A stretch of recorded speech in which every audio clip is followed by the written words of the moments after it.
juga melakukan placement test, tes penempatan. Bedanya kalau hari ini menempatkan pengajar Fulan bin Fulan, Fulanah binti Fulan, ini tepat mengajarkan di level yang mana? Di level prataksin, taksin 1, taksin 2 atau khusus taksin. Kalau besok itu placement test untuk para santri. Para santri ini akan efektif belajar di halakoh mana? Halakoh prataksin, taksin atau. Nah, nanti proses bagaimana kita menjalankan placement test itu kami akan sampaikan juga hari ini.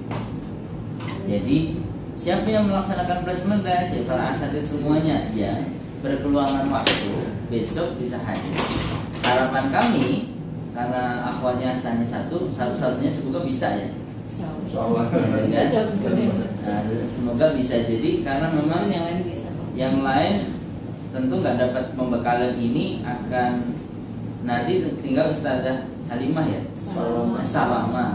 Ustazah Salamah bisa menyampaikan kepada ustazah yang lain supaya mekanisme ini juga dipahami. Dan mekanisme ini akan kami sampaikan nanti setelah pukul ya waktu yang senyamannya lah, insyaallah kami akan sampaikan. Yang terakhir baru tadi sifatnya penetapan pengajar. Baik. Kami akan masuk mensosialisasikan apa itu forum halaqah Quran.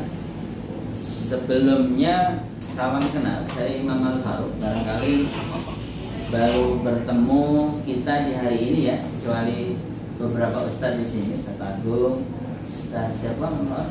Awas ya. Nah, itu sudah bertemu dan 3 ustaz yang baru bertemu hari ini sepertinya ya. Kalau sebelumnya pernah bertemu kita belum kenal saja. Saya Imam Al-Faruq, saya salah satu pengajar di forum halaqah Quran di Masjid Raya Bintaro Jaya. Barangkali pernah sholat berjamaah atau silaturahim di sana. Saat ini sedang ada placement juga di sana. Sama-sama pendaftaran baru Pak Haryadi. Saya baru cek tadi ada 108 pendaftar dan dengan yang daftar ulang turun Pak Haryadi. Kalau semester yang lalu 748 santri, sekarang tinggal 660-an santri. Jadi setiap tahun turun. Karena dari 2019 1.400 santri yang aktif. Kalau nyala kelihatan itu foto-fotonya, tapi nanti kita tunggu Pak Haryadi ketiga untuk menyambungkan info. Jadi di sana forum halaqah Quran berjalan. Saya mengajar di FHQ. Dulu forum halaqah Quran An-Nasr di Masjid An-Nasr sektor 5. Kalau Ustaz dan Ustazah pernah ke Bintaro ke sektor 5 itu ada masjid kecil, Masjid An-Nasr. Dulu itu sampai sekarang sih, tapi sekarang sudah enggak terkenal Masjid Salafi gitu kan. Masjid yang di situ memang ada kajian salaf yang sangat kuat di sana. Pas depan kampus STAN, Sekolah Tinggi Akuntansi Negara. Ternyata kampusnya Pak Haryadi. Jadi saya baru tahu Pak Haryadi orang STAN. Saya pernah mengelola Mahat Tarbiyah di STAN sama Ustaz Ahmad Sarwat LC Rumah Fiqih. Itu 4-5 tahun bareng-bareng menyiapkan para lulusan STAN itu kan didistribusikan ke seluruh penjuru Indonesia. Nah itu kalau ngajinya bagus, syariatnya bagus kan bagus.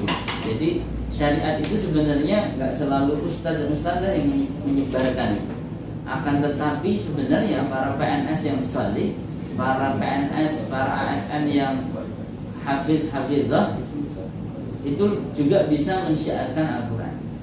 Saya itu punya santri namanya Mukhlis. Dia membuka forum halaqah Quran di Merauke.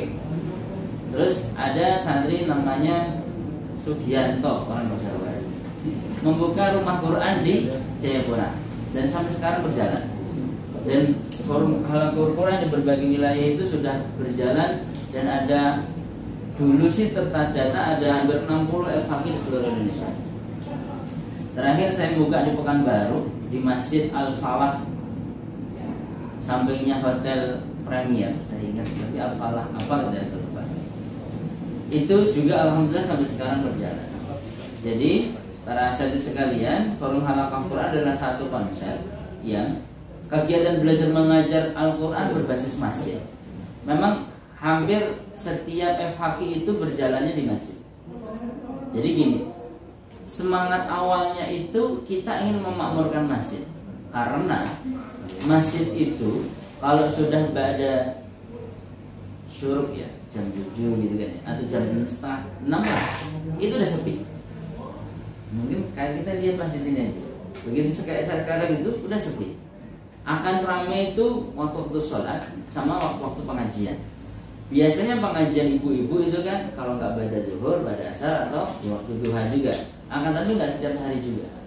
Nah, kalau ada waktu-waktu di mana masjid itu sebenarnya bisa dimanfaatkan untuk ta'lim, itu sangat luar biasa. Itu kenapa kita membuka Forum Halaqah Quran itu di waktu-waktu memang di situ masjid itu sepi. Karena kan harapannya takmir masjid itu kan memakmurkan masjid, meramaikan masjid. Harapannya jamaah men-skill up kompetensi. Banyak loh jamaah orang-orang yang seusia kita lah ya, mungkin antara usia 20 di sini atau 15 lah ya. 15 90 ya. Sampai usia 45. Itu usia-usia produktif yang terkadang mereka itu ada fase di mana mereka memang fokus di urusan ikhtiari duniawi yang itu menjadikan mereka dulu ketika belajar TPQ, TPA itu tidak selesai atau selesai sih, tapi ya saking lamanya tidak di review, tidak di murojaah, tidak diulang-ulang, akhirnya lupa seperti itu. Maka perlu kita hadirkan sebuah wadah, yang wadah itu memfasilitasi, mewadahi mereka-mereka yang memiliki semangat untuk belajar Al-Quran, mereka-mereka yang memiliki semangat untuk memperbaiki diri, apalagi kan ada spirit hijrah misal, ada spirit ingin kembali ke masjid, ada spirit ingin memperbaiki diri. Tazkiyatun nafsnya kuat sehingga dia selalu ingin dekat-dekat dengan Al-Quran. Begitu baca atau buka Quran nggak bisa bacanya, bisa tapi salah kaprah. Akhirnya menjadikan nggak nyaman baca Al-Quran, nggak ada kenikmatan dalam membaca Al-Quran. Karena begitu dia membaca sedikit kencang dikit ditegur, salah itu bacaan, langsung down. Begitu dia sholat berjamaah di masjid, zuhur asar enak, begitu ketemu maghrib ditepuk oleh temannya, keringat dingin keluar. Nah, hal-hal seperti itu adalah beberapa curhatan para santri-santri FHQ. Ustaz, saya itu ke FHQ karena aslinya saya itu nggak enak sama tim saya. Pak Fulan kerjanya di belakang sini, di Mulia Group di Senayan. Kan sempat ada jadi Hotel Mulia ya. Hotel Mulia. Tapi dirubah jadi apa gitu? Atau masih saya agak kurang update. Dia sebagai senior manager di Hotel Mulia tahun 2008. Ya, berarti sudah sangat lama banget. Beliau menyampaikan bahwa beliau itu senantiasa memotivasi para timnya di bawahnya yang jumlahnya ratusan di Hotel Mulia itu untuk senantiasa disiplin, untuk senantiasa taat, patuh menjalankan aturan main, ada atau tidak ada dia gitu. Ada atau tidak ada supervisi, sehingga menggunakan pendekatan ihsan. Karena apa? Ada Allah yang melihat, maka dia harus paling soleh kan. Dianya itu menggunakan pendekatan agama untuk meyakinkan seluruh timnya bekerja dengan baik, dan dia sendiri harus agamawan. Itu dorongan karena dia mengajak timnya untuk lebih taat kepada Allah, karena dengan dilihat Allah dia akan bisa kerja dengan sangat efektif gitu. Begitu surat maghrib ditepuk, keringat dingin dia keluar. Surat dan dia memang udah nggak tahu ya. Sesekali dia menyampaikan, saya kadang niat masuk biar nggak jadi imam. Karena dia yang memang benar-benar menguburkan harus sholat duha. Begitu masuk harus sempatkan sholat duha. Karena memang di sana kan nggak boleh terlambat. Begitu terlambat itu konsekuensi digaji itu sangat kuat di saat itu, nggak tahu sampai sekarang. Sehingga semuanya disiplin. Tapi nunggu waktu dia masuk atau nunggu waktu shift menggantikan temannya, ada yang merokok, ada yang nongkrong, diajaklah mereka untuk sholat duha. Jadi dibuat supaya mereka timnya itu betul-betul bisa mendapatkan satu frekuensi ihsan itu menjadi frame, menjadi nature gitu, menjadi budaya kerja timnya gitu. Tapi dia ketika di sisi harus menjadi seorang imam sholat itu bermasalah gitu. Sehingga motivasi salah satu santri kami di tahun 2008-2009 saya agak terlupa. Itu yaitu saya sudah seusia gini, begitu diminta jadi imam itu kesulitan. Di sini para asatidz saya mengajak satu frame, mengapa sih forum halaqah Quran dibutuhkan. Nanti ada satu tahap kalau kita membahas terkait santri takhusus, santri tahfidz, itu kita membahas sampai pada titik bagaimana kita meriayah hafalan mereka, memastikan mereka mendapatkan guru yang bersanad, memastikan mereka mulazamahnya tuntas. Itu nanti. Saya yakin udah tuntas semuanya ustaz-ustazah dalam belajar hal itu. Tapi saya ingin membuka. Itu mungkin dari jumlah masyarakat DKI itu nggak lebih dari 1%. Orang yang memiliki kualifikasi Quran yang sangat baik, orang yang betul-betul sangat warak terhadap sanad, terhadap riwayat, dirasat dan macam-macamnya itu sangat sedikit. Tapi 90%-nya itu orang yang nggak paham itu, orang yang sekedar pengen masuk surga dengan syahadat itu kan, dengan Allah kasih syafaat. Tetapi mereka saat ini ada di mal-mal, ada di perkantoran, ada di tempat mereka saat ini berkarya gitu. Masjid Al-Insan melalui forum halaqah Quran mengajak ustaz dan ustazah sekalian, ayo tarik mereka ke masjid, sampaikan kepada mereka bahwa belajar Al-Quran itu mudah. Melalui apa? Melalui rumah Quran Al-Insan gitu. Kalau saya mungkin agak nanti belibet ya Pak Dokter ya, karena kalau FHQ juga ada rumah Qurannya, namanya Markas Quran. Itu di dalamnya ada rumah Quran untuk mengkader, apa ya? Kalau kita mencetak para penghafal Quran itu di rumah Quran. Karena apa? Mukim dia, kayak pesantrennya gitu kan. Tapi kalau untuk yang di masjid, untuk masyarakat umum, kita membahaskan forum halaqah Quran. Jadi itu hal yang sama barangkali di Al-Insan ini secara nomenklatur. Maka kalau nanti saya agak belibet menyampaikannya, saya mohon maaf. Nah jadi, tapi saya mohon izin menggunakan redaksi itu untuk menyampaikan gini. Kalau rumah Quran yang saya maksud adalah nanti kita akan mengajarkan di antara ustaz dan ustazah, barangkali akan diamanahkan mengajar di belakang. Kalau nanti di Selasar di ruang utama masjid bentuk hanya halaqah-halaqah, itu namanya saya sebut sementara forum halaqah Quran. Gitu ya, sementara gitu saja. Biar untuk membedakan saja. Secara nomenklatur nanti Pak Dokter yang akan lebih berwenang untuk menetapkan namanya apa. Ini sebagai apa? Itu saja. Nah, alhamdulillah. Jadi semoga tergambar dan saya yakin ini keyakinan sih. Hakul yakin, kalau ainul yakinnya saya nggak tahu kan, saya nggak pernah debat ke Risalatuna misalnya bagi pengajar Risalatuna ya. Tapi gambarannya adalah seperti inilah kira-kira gitu. Kita di masjid, di sela-sela masjid, di ruang utama masjid, ada anak-anak, ada orang-orang dewasa yang mereka ngaji bareng. Gitu. Mereka memanfaatkan Sabtu Ahadnya, memanfaatkan waktu luangnya untuk belajar Al-Quran. Dan itu butuh para asatidz semuanya untuk sebagai pelaku, pengajar, frontliner yang kira-kira sukses dan nggak suksesnya program ini itu ada di ustadz dan ustazah sekalian. Gitu. Kemudian FHQ ini memiliki misi, dan misi ini nggak pernah berubah sejak awal FHQ didirikan sampai sekarang. Dan itu cukup memberikan satu motor yang sangat kuat, penggerak yang sangat kuat bagi setiap insan-insan yang tergabung di forum halaqah Quran untuk memberikan dedikasi yang terbaik. Yaitu sebuah hadis yang diriwayatkan oleh Utsman bin Affan, khairukum man ta'allama al-Qur'ana wa 'allamahu. Orang terbaik adalah orang yang mempelajari Al-Qur'an, wa 'allamahu, dan mengajarkan. Ini barangkali hadis yang sangat familiar bagi semua santri TPA karena ada di halaman pertama di Iqra. Ya, bagi yang telah belajar Iqra, bagi yang nggak pernah silahkan dibuka. Ya. Di situ hadis pertama yang ketika kita buka itu ada hadis itu. Tapi saya nggak tahu dan saya pun dulu masa kecil ketika belajar Iqra nggak baca itu.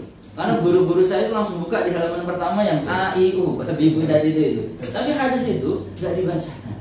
Padahal mengapa siapa itu penulis Iqra ini menuliskan hadis itu di awal untuk dibaca dulu. Pak, siapa? Pak Kiai Asad Umam, gitu kan? Untuk dibaca dulu, untuk dipahami, dijadikan sebagai madhul hayah ya, pedoman hidup kita gitu. Kalau kita menjadi insan yang terbaik, versi Allah dan Rasulnya, dan kita harus ambil versi itu tuh. Terus mau pakai versi apa? Manusia pasti nggak kepakai. Mau pakai versi presiden apalagi. Tetapi kalau kita versinya Allah dan Rasulnya, itu pasti objektif, yang menyampaikan dan kita aku yakin harus memahami. Dan kayak gini tolong disampaikan ke santri. Saya nggak hendak menceramai ustadz dan ustadzah, ini pun semuanya udah pakai semuanya. Tapi saya mengajak yang ustadz dan ustadzah udah hafal, udah mengerti, sudah sangat yakin, tolong ditanamkan itu.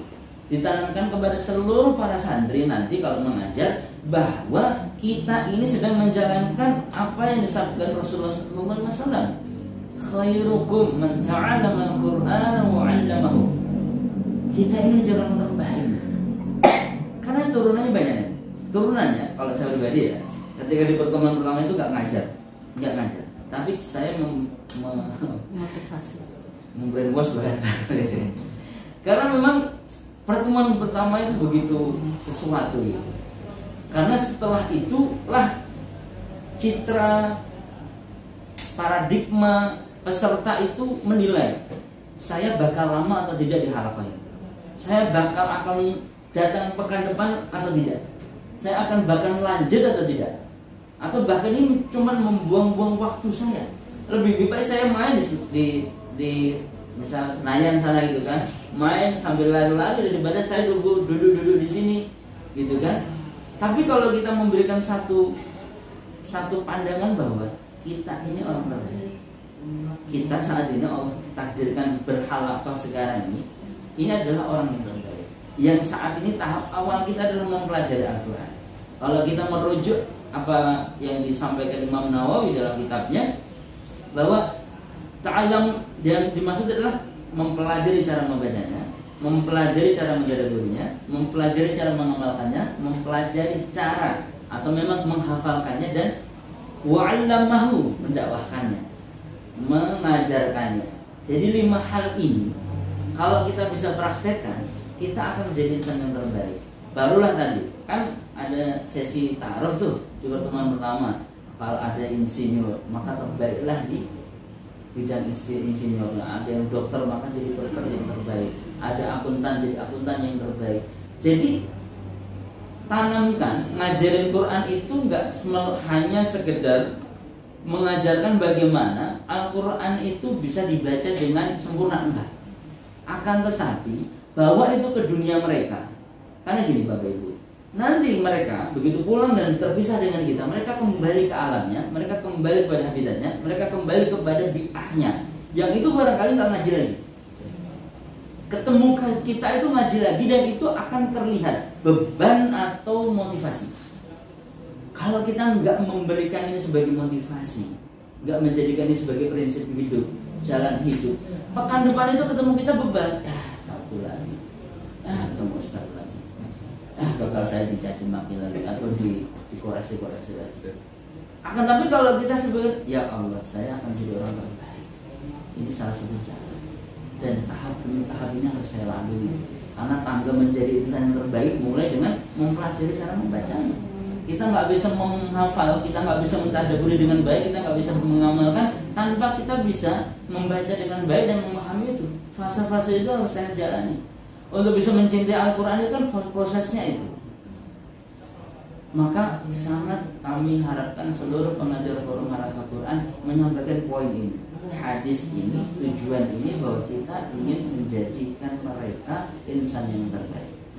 Boleh nggak menyampaikan hadis yang lain? Boleh, misalnya apa? Iqra'ul Quran fa'innahu yawmal qiyamah syafi'un ashabi. Boleh juga, tapi untuk orang tua itu syafaat. Kira-kira kalau nanti mati dia dapat syafaat kira gitu. gak cocok sama anak muda gitu. Cari hadis yang memang inspiring bahwa dia ini akan menjadi the best gitu. Kalau menjadi the best harus do the best kan. Dia harus merencanakan semuanya. Kalau santri kita anak-anak muda. Tapi kalau santri kita sepuh tua ada hadis yang itu cocok gitu. Maka memilih dan memilah. Tetapi gini, orang tua yang sedang belajar jangan kasih hadis itu dulu. Ya udah benar sih. Akan tetapi kalau dia kita motivasi dengan do the best, menyiapkan satu ikhtiar yang terbaik supaya dia bisa memperbaiki bacaannya, memperbaiki waktu dia untuk membaca Al-Quran, memperbaiki dia meluangkan energi terbaik ketika membaca Al-Quran. Energi itu seperti ini. Baca Quran itu jangan sembarangan tempat. Itu kan ada yang dijelaskan semuanya. Tapi sederhananya gini, baca Quran itu nggak boleh sembarang tempat. Baca Quran itu nggak pakai pakaian sembarangan. Walaupun sekarang misal ada tilawah ondoro dan macam-macam, saya setuju lah hampir syiar. Tapi cara adab lama-lama harus kita perbaiki. Baca dalam masjid, karena itu tempat yang mulia. Mushafnya letakkan di tempat yang terbaik. Kita betul-betul punya adab terhadap mushaf, punya adab terhadap ilmu. Dan ketika kita berguru bagaimana adab kita, maka nanti Pak Dokter, saran saya adalah ada fase-fase memang kita nanti kayak kuliah perdana gitu, yang di situ dikaji terkait kitab tarbiyah, adab-adab seorang santri terhadap gurunya, adab guru terhadap santrinya, adab santri dan guru terhadap ilmunya, dan itu juga sangat mempengaruhi proses keberkahan ilmu tersebut. Sehingga hal itu menjadi sangat penting untuk kita bisa ciptakan di pertemuan pertama. Di pertemuan pertama, bahkan kuliah perdana nanti, semoga Ustaz Abdul Aziz atau Ustaz Anwar kalau berkenan dan bisa waktunya bisa juga menyampaikan hal itu, karena itu begitu sangat penting gitu. Begitu sangat menjadi satu tangga awal untuk setiap peserta itu bisa menancapkan azam yang kuat bahwa ini adalah bagian dari hidup yang harus dijalankan abadan. Enggak hanya semester ini saja saya menjadi ahli Al-Quran, selanjutnya enggak bisa.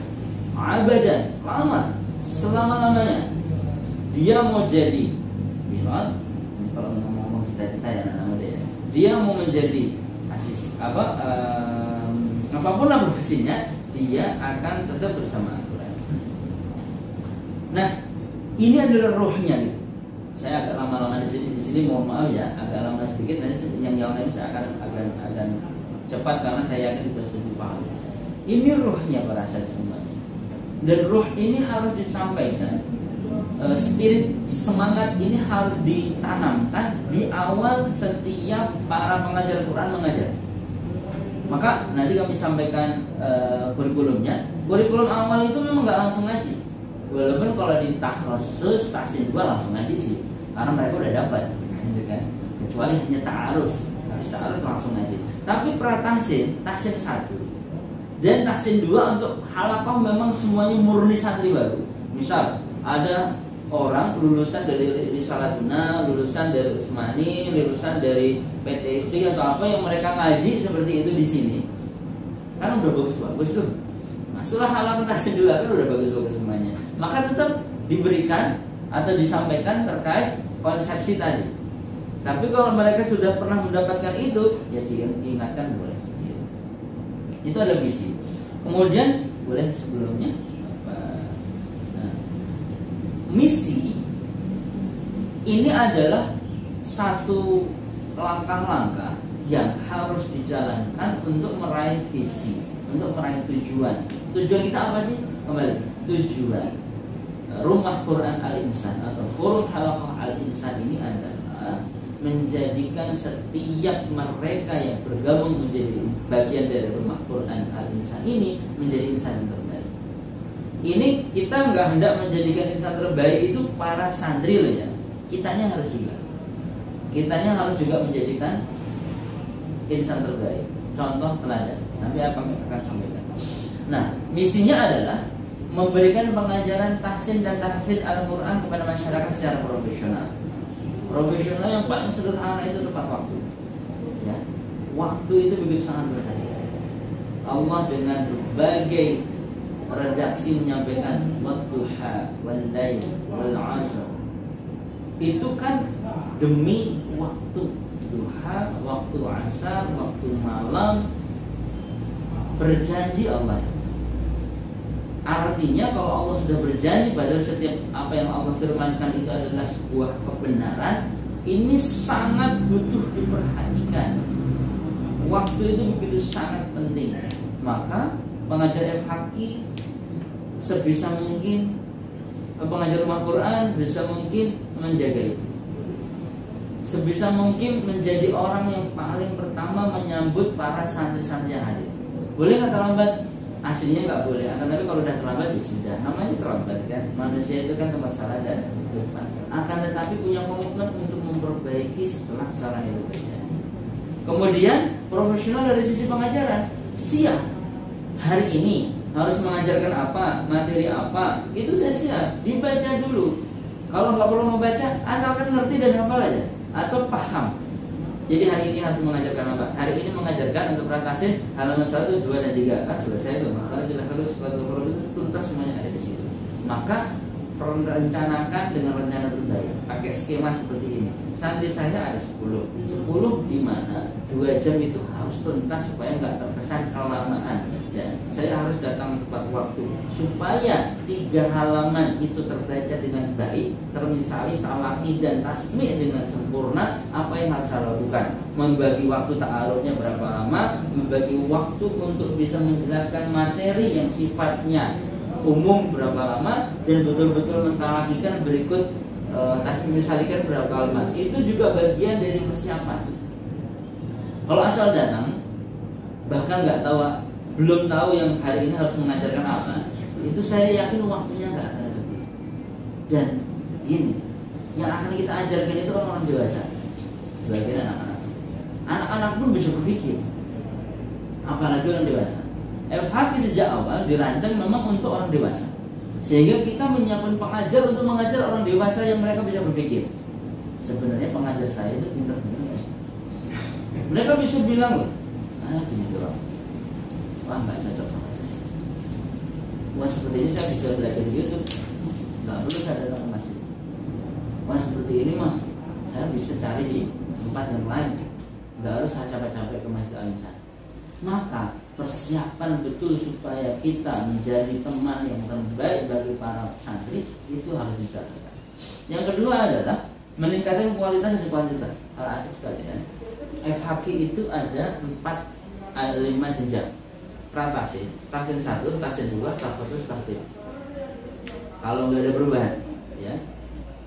Pratasin itu kita murni menjadikan seseorang yang belum bisa membaca Al-Quran bisa membaca Al-Quran. Dengan cara apa? Meningkatkan intensitas. Nah, sekarang nanti kami akan detailkan, tapi paling tidak, misal hari pertama mengajarkan 3 halaman. Halaman 1, halaman kedua, halaman ketiga. Di halaman ketiga, para santri itu akan kita minta untuk mengulang 5 kali per hari. Mengapa? Tadi gak hanya kualitas yang kita kejar, tapi kuantitas bermuamalah, kuantitas beribadah bersama kita dan bersama Allah Subhanahu wa taala. Muamalahnya bersama kita, beribadah kepada Allah Subhanahu wa taala. Jadi halaman ketiga ini akan mereka ulang-ulang 5 kali per hari. Supaya apa? Lancar. 7 kali 5, 35 kali per pekan. Sehingga hari Sabtu akhir pekan depan kalau mau masuk di halaman keempat, mereka baca ini. Kalau lancar, ulangi.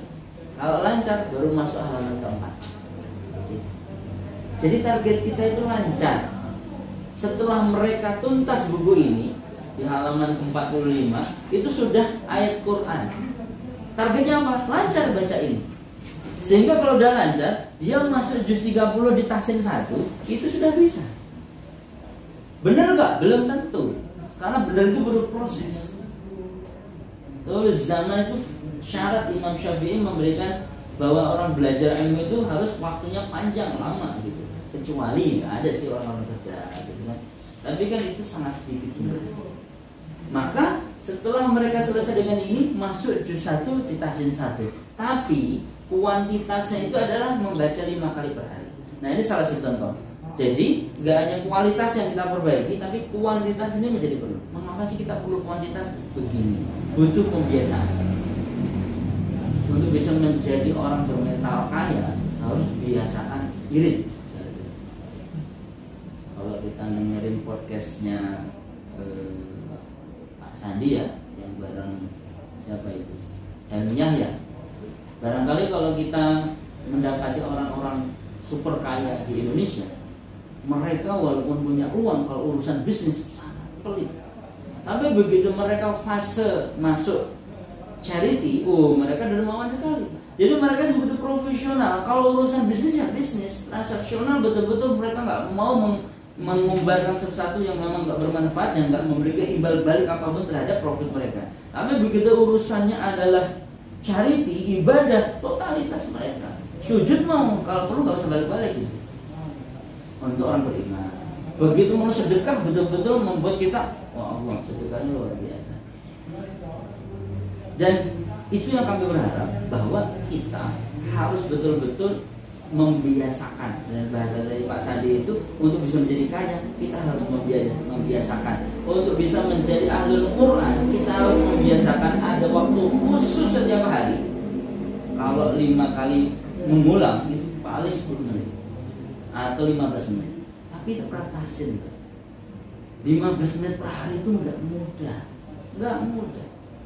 Tapi kita harus coba konsistensi, karena ibadah yang sedikit tapi konsisten jauh Allah suka. Maka kita sedang mengajak para santri FAQ disukai Allah, yang sedikit-sedikit tapi konsisten. Nah, inilah tujuan misi ini, adalah untuk meng-create konsistensi di setiap santri dan mengajar. Karena pengajarnya juga ada kewajiban, nanti kamu jelaskan.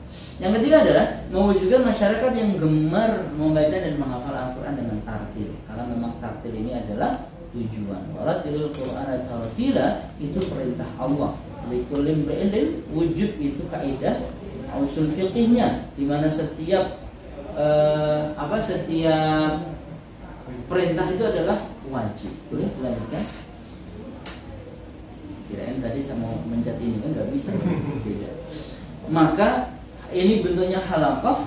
Jadi kajian kita berbentuk halaqah, dan ini jumlahnya maksimal 12, bahkan idealnya 8 sampai 10. Lebih dari 12 nggak efektif sejauh kami selama ini mengamati. Lanjut. Baik. Jadi halaqah ini adalah bentuk di mana memang kita ingin supaya ada efektivitas kegiatan belajar mengajar. Kemudian ada evaluasi amalan yaumiyah. Bapak dan Ibu, ini yang paling penting, bahwa setiap pertemuan yang kita jalankan itu ada evaluasi amalan harian. Apa amalan harian? Ratasin baca 5 kali per hari. Sehingga kalau sudah 1 pekan, 7 kali 5, 35 kali per hari, per halaman, itu kan? Yang itu dituliskan di buku mutabah ini. Mereka akan melaporkan di sini, udah baca 7 kali, udah baca setengah juz, udah baca 1 juz, udah baca 1 juz plus menghafal juz 30. Mereka laporkan di sini, gitu. Dan ini yang akan kita lihat dulu. Jadi sebelum mengajarkan yang lain, lihat dulu satu persatu buku mutabah apa santri kita. Karena kalau kita nggak lihat, nggak ada kita perhatian, nanti santrinya ya Ustaz aja nggak ngerti, ngapain saya kerjain. Ini melatih santri nggak ikhlas. Justru kita melatih keikhlasan dari pembiasaan dulu. Nggak apa-apa mereka tilawah dengan karena kita tuh nggak apa-apa. Pelan-pelan kita sampaikan bahwa nanti tilawahnya karena Allah Subhanahu Wa Taala. Tapi sekarang karena saya juga nggak apa-apa. Pelan-pelan. Yang berikutnya adalah ada tasmi' misali dan talaqi. Jadi ini semuanya sudah paham ya, bahwa ada tasmi' kita membaca santri cukup mendengarkan, dan di FHQ itu harus dilakukan. Percuma Ustaz kalau udah ada misali, itu bagian dari cara Rasulullah SAW mengajarkan Al-Quran kepada sahabat. Dan itu juga bagian dari cara Allah menurunkan Al-Quran melalui Nabi Jibril. Ada yang kondisi tasmi', Rasulullah bermimpi, hanya dengerin aja. Baru ketika tersadar Rasulullah menyampaikan. Ada yang bentuknya misali. Kan surah Al-Alaq ayat 1 sampai 5 itu kan misali itu. Iqra, berkomentar itu kan sampai kemudian dingin keluar. Iqra, Ketiga, Iqra bismi rabbikal ladzi khalaq. Rasulullah pun yang ummi bisa menirukan dengan sempurna. Iqra bismi rabbikal ladzi khalaq. Itu misalnya. Jadi cara ini juga kita lakukan karena Rasulullah juga melakukan itu. Dan itu efektif untuk para sahabat. Kita itu sedang, ini kalau kita memvisualisasikan zaman di mana Rasulullah berdakwah, melakukan apa yang Rasulullah lakukan. Jadi bukan perkara sembarangan loh. Saya di berbagai wilayah daerah kalau mengisi daurah itu selalu menyematkan ini. Jangan kita menganggap remeh guru ngaji. Jangan kita menggaransi, mendiskon murah ayat-ayat yang kita ajarkan. Itu Rasulullah melakukan itu loh. Orang terbaik itu melakukan itu loh. Ngajarin satu persatu bagaimana setiap huruf yang dibaca itu sempurna oleh para sahabat. Dengan harapan memang nggak ada perubahan arti, karena perubahan makhraj itu bisa merubah arti dan itu akan berimbas kepada syariat yang terubah kan seperti itu. Maka dari itu ini sesuatu yang sangat spesial, sangat penting sehingga nggak bisa kita menjalankannya itu sederhana gitu, ala kadarnya, nggak bisa, harus totalitas. Dan yang ketiga adalah talaqi. Talaqi itu mengkonfirmasi apakah yang kita tasmi'kan, yang kita misalkan itu terkuasai atau dikuasai dengan sempurna oleh setiap mereka yang kita ajarkan. Maka mereka yang saat ini atau pada saat halaqah itu berjalan ngaji dengan kita konfirmasinya dengan talaqi, dengan mengevaluasi kalau bacaan mereka kurang sempurna, menangguhkan kalau bacaan mereka sempurna. Dan ada pembahasan materi. Mengapa? Wa'allamahu. Visinya adalah khairukum. Yang itu requirementnya adalah ta'allamal Qur'an wa 'allamahu. Prasyarat untuk menjadi orang terbaik adalah dia mengajarkan Al-Qur'an dan akan memiliki atau bahkan kita sematkan cita-cita untuk mengajar. Jadi setiap santri FHQ mereka harus sudah kita tanamkan, saya akan menjadi pengajar Al-Qur'an. Saya akan menjadi bagian dari pengajar Al-Qur'an.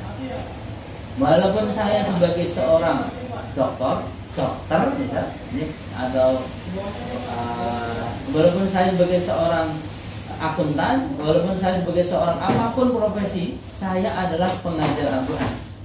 Nah, untuk bisa meneguhkan misi itu, maka materi ini menjadi sesuatu yang menjadi penting. Karena setiap apa yang diajarkan harus memiliki hujjah argumen. Ada UTS sama UAS, jadi ada proses di mana kita menilai, menguji apakah proses kegiatan belajar mengajar yang kita jalankan selama 10 pertemuan atau 21 pertemuan itu efektif atau tidak. Dan ada daurah muwaji untuk mengawal para muwaji. Maka di sini juga kemarin kami usulkan ada daurah muwaji yang memang itu mengawal para muwaji untuk mereka bisa tetap tidak berhenti belajar. Yang salah itu kan yang nggak jadi khairukum kan dia ta'alam saja, belajar terus, tapi nggak pernah berani mengajarkan, atau ngajar aja tapi nggak pernah mengupgrade, nggak pernah mengupdate, nggak pernah memurojaah hafalannya, dan barangkali dia akan jumud, mandek di satu titik di mana memang ya itu aja yang akan bisa diajarkan, dan itu tidak termasuk bagian dari karakter pengajar Rumah Quran Al-Ihsan. Nah, ini adalah rangkumannya saja bahwa ini alur yang memang harus kita jalankan para asatid. Dokumen ini nanti akan kami berikan semuanya, insyaallah, untuk bisa jadi bahan bacaan. Tapi poin kami adalah ini semuanya harus dijalankan selama satu semester, bahkan satu pertemuan. Bentuknya halaqah efektivitas komunikasi, ada evaluasi amalan yaumiyah yang kita harus jalankan di awal pertemuan untuk memotivasi, dan ada misalnya talaqi dan tasmi yang kita jalankan itu prinsip. Misal ada waktu yang sangat terbatas, mungkin ada yang udah izin, Ustaz mohon maaf saya harus masuk jam 9 tapi saya terlambat jam 8, boleh nggak? Ya udah, nggak boleh meninggalkan minimal talaqi. Tasmi misalnya nggak dapat, nggak apa-apa, yang nggak boleh di tengah kita talaqi. Kalau masih ada waktu, tasmikan, contohkan. Karena kalau talaqi langsung kan diperbaiki kan. Kalau tasmi kan dicontohkan dulu sehingga dia punya pemahaman, pengetahuan yang cukup. Kalau ada waktu udah misalnya. Jadi dia dengar tanpa harus terganggu suara teman-temannya. Kalau misalnya kan bareng-bareng, bisa jadi terdistrak oleh suara teman-teman yang lain. Tapi kalau tasmi' itu kan murni suara gurunya, bacaan sang guru, sang ustadzah. Jadi betul-betul mendapatkan satu informasi yang orisinil, yaitu mursal hingga Rasulullah SAW. Itu mengapa tasmi' itu menjadi sangat penting. Pembahasan materi karena memang kita akan menjadikan mereka para pengajar, dan ini kita harus sampaikan. Apakah harus difahami? Sebaiknya. Tapi kalau enggak, di situ akan kita evaluasi prosesnya. Dan ada memang kita menjadikan halaqah ini sebagai halaqah atau usrah kedua, ketiga, keempat yang memang kita akan ciptakan. Sehingga segala permasalahan barangkali ditumpah ruahkan di situ. Maka jadikan kita sebagai sahabat di halaqah itu, sebagai guru, sebagai bapak, sebagai ibu, sebagai orang tua, sebagai teman kalau perlu. Karena memang halaqah ini memang mereka kita usahakan untuk menunggu Sabtu atau Ahad depan itu sesuatu yang sangat lama gitu. Karena apa? Bertemunya dengan ustadz dan ustadzah sekalian itu sesuatu yang sangat berharga gitu. Bisa nggak kita menciptakan itu? Lama bener ya hari Sabtu misalnya. Pengen segera setoran hafalan. Ya, pengen segera talaki sama ustadz. Saya nggak ada hafalan sih, tapi seneng aja kalau ketemu ustadz. Seneng aja kalau ketemu ustadzah. Bisa nggak kita ciptakan halaqah? Dan gini loh, tempatkan hukum pada tempatnya. Menghafal Al-Quran itu sunnah, membaca Al-Quran itu sunnah. Jadikan itu tetap sunnah. Yang kebahagiaan yang menjadikan panggilan dia hadir.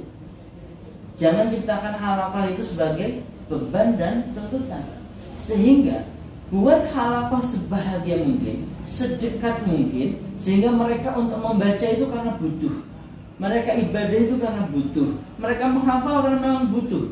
Bukan karena ayo yang belum hafalan maksimal besok harus 1 halaman, kalau enggak usah datang. Itu enggak ciri karakter cara Rasulullah mengajarkan, enggak gitu. Karena enggak semuanya sahabat itu seperti Abu Bakar, dan enggak pernah memaksa keteguhan dan atau kecerdasan sebagaimana Ali.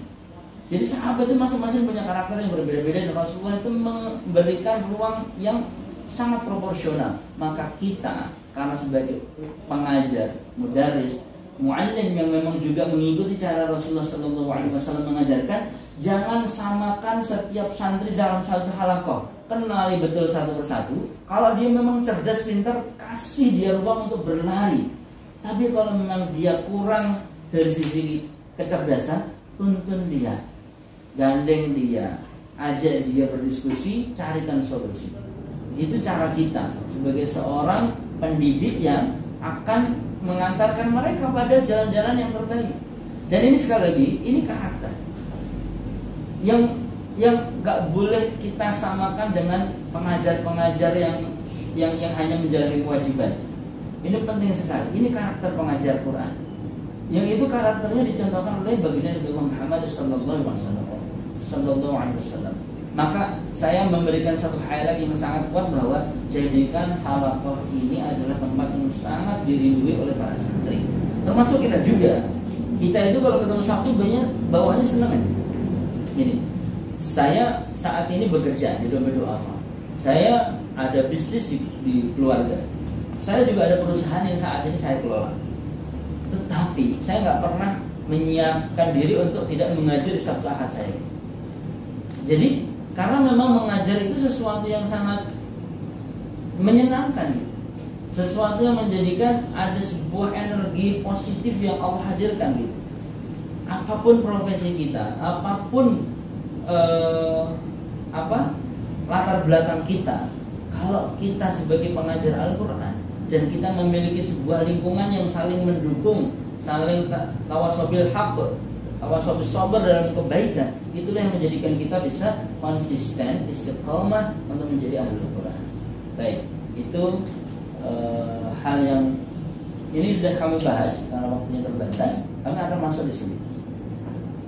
Ini adalah tingkatan kurikulum pada Pratahsin atau menggunakan kitab Baghdadiyah. Baghdadiyah ada Pratahsin, Tahsin 1, Tahsin 2, Tahfasus dan Tahfidz. Nah, ini indikator kelulusan santri Baghdadiyah Pratahsin atau Pratahsin, yaitu mampu menyusun rangkaian huruf hijaiyah dengan lancar dan mengenal huruf atau makharijul huruf dengan benar.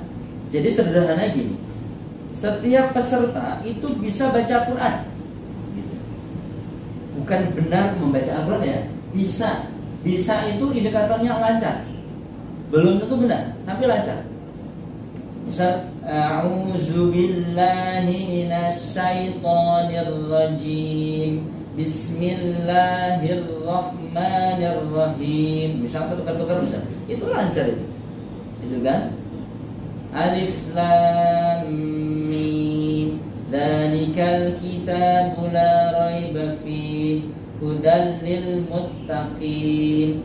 Dia nggak sempurna muttaqin, tapi antara qaf sama kafnya masih di tengah-tengah, nggak apa-apa. Dia udah bisa membedakan antara huruf satu dengan huruf yang lain. Dia sudah bisa merangkai huruf satu dengan huruf yang lain. Itu kita bisa nyatakan lulus masuk ke tahsin 1. Proses belajarnya, misalnya nanti di antara ustadzah itu diamanahkan mengajarkan tahsin. Caranya adalah urutan tadi itu semuanya tadi, ya. Tapi saya akan langsung memangkas di tasmi' misali talaki. Kita mentasmi'akan dulu, kita membacakan dulu, mereka mendengarkan saja. Tapi sampaikan dulu bahwa mendengarkan, membaca setiap huruf itu akan Allah berikan pahala. Jadi mereka enggak celinguk dan macam-macam. Pastikan ketika kita membacakan, mereka betul-betul mengamati, melihat dan akan bisa menirukan apa yang kita contohkan. Jadi tasmi'kan terlebih dahulu, bacakan dari awal sampai akhir. Misalnya pertemuan pertama kan, nanti kami akan sampaikan kurikulum ya. Pertemuan pertama harus mengajarkan apa, pertemuan kedua harus mengajarkan apa. Akan tapi cara mengajarkannya adalah tadi, bacakan dulu tasmi'. Kemudian misali kita membaca, santri mengikuti. Alif, mereka ikuti alif, ba, ta bareng-bareng. Setelah itu talaqi satu persatu. Huruf-huruf yang tanpa harokat mereka akan baca dengan sempurna sebagaimana huruf muqatta'ah. Huruf-huruf yang sudah berharokat baru mereka akan baca sebagaimana harokat yang tersematkan. Jadi di situ sesuai dengan apa yang kita contohkan. Sampai halaman ketiga. Halaman ketiga para asatidz ini masih di pertemuan pertama ya. Setelah mereka pulang, mereka tentu di buku mutabaah langsung dikasihkan, dituliskan catatan di sini. Silahkan baca halaman 3 5 kali per hari. Caranya boleh bebas, setelah sholat sekali boleh, atau mau dirapkan sebelum tidur boleh. Yang penting 5 kali.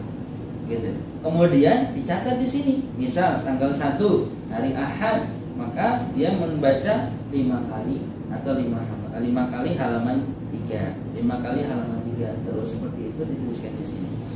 Kemudian kita menyontohkan di grup WhatsApp. Nanti ada grup WhatsApp yang memang itu isinya para santri dan ustazahnya.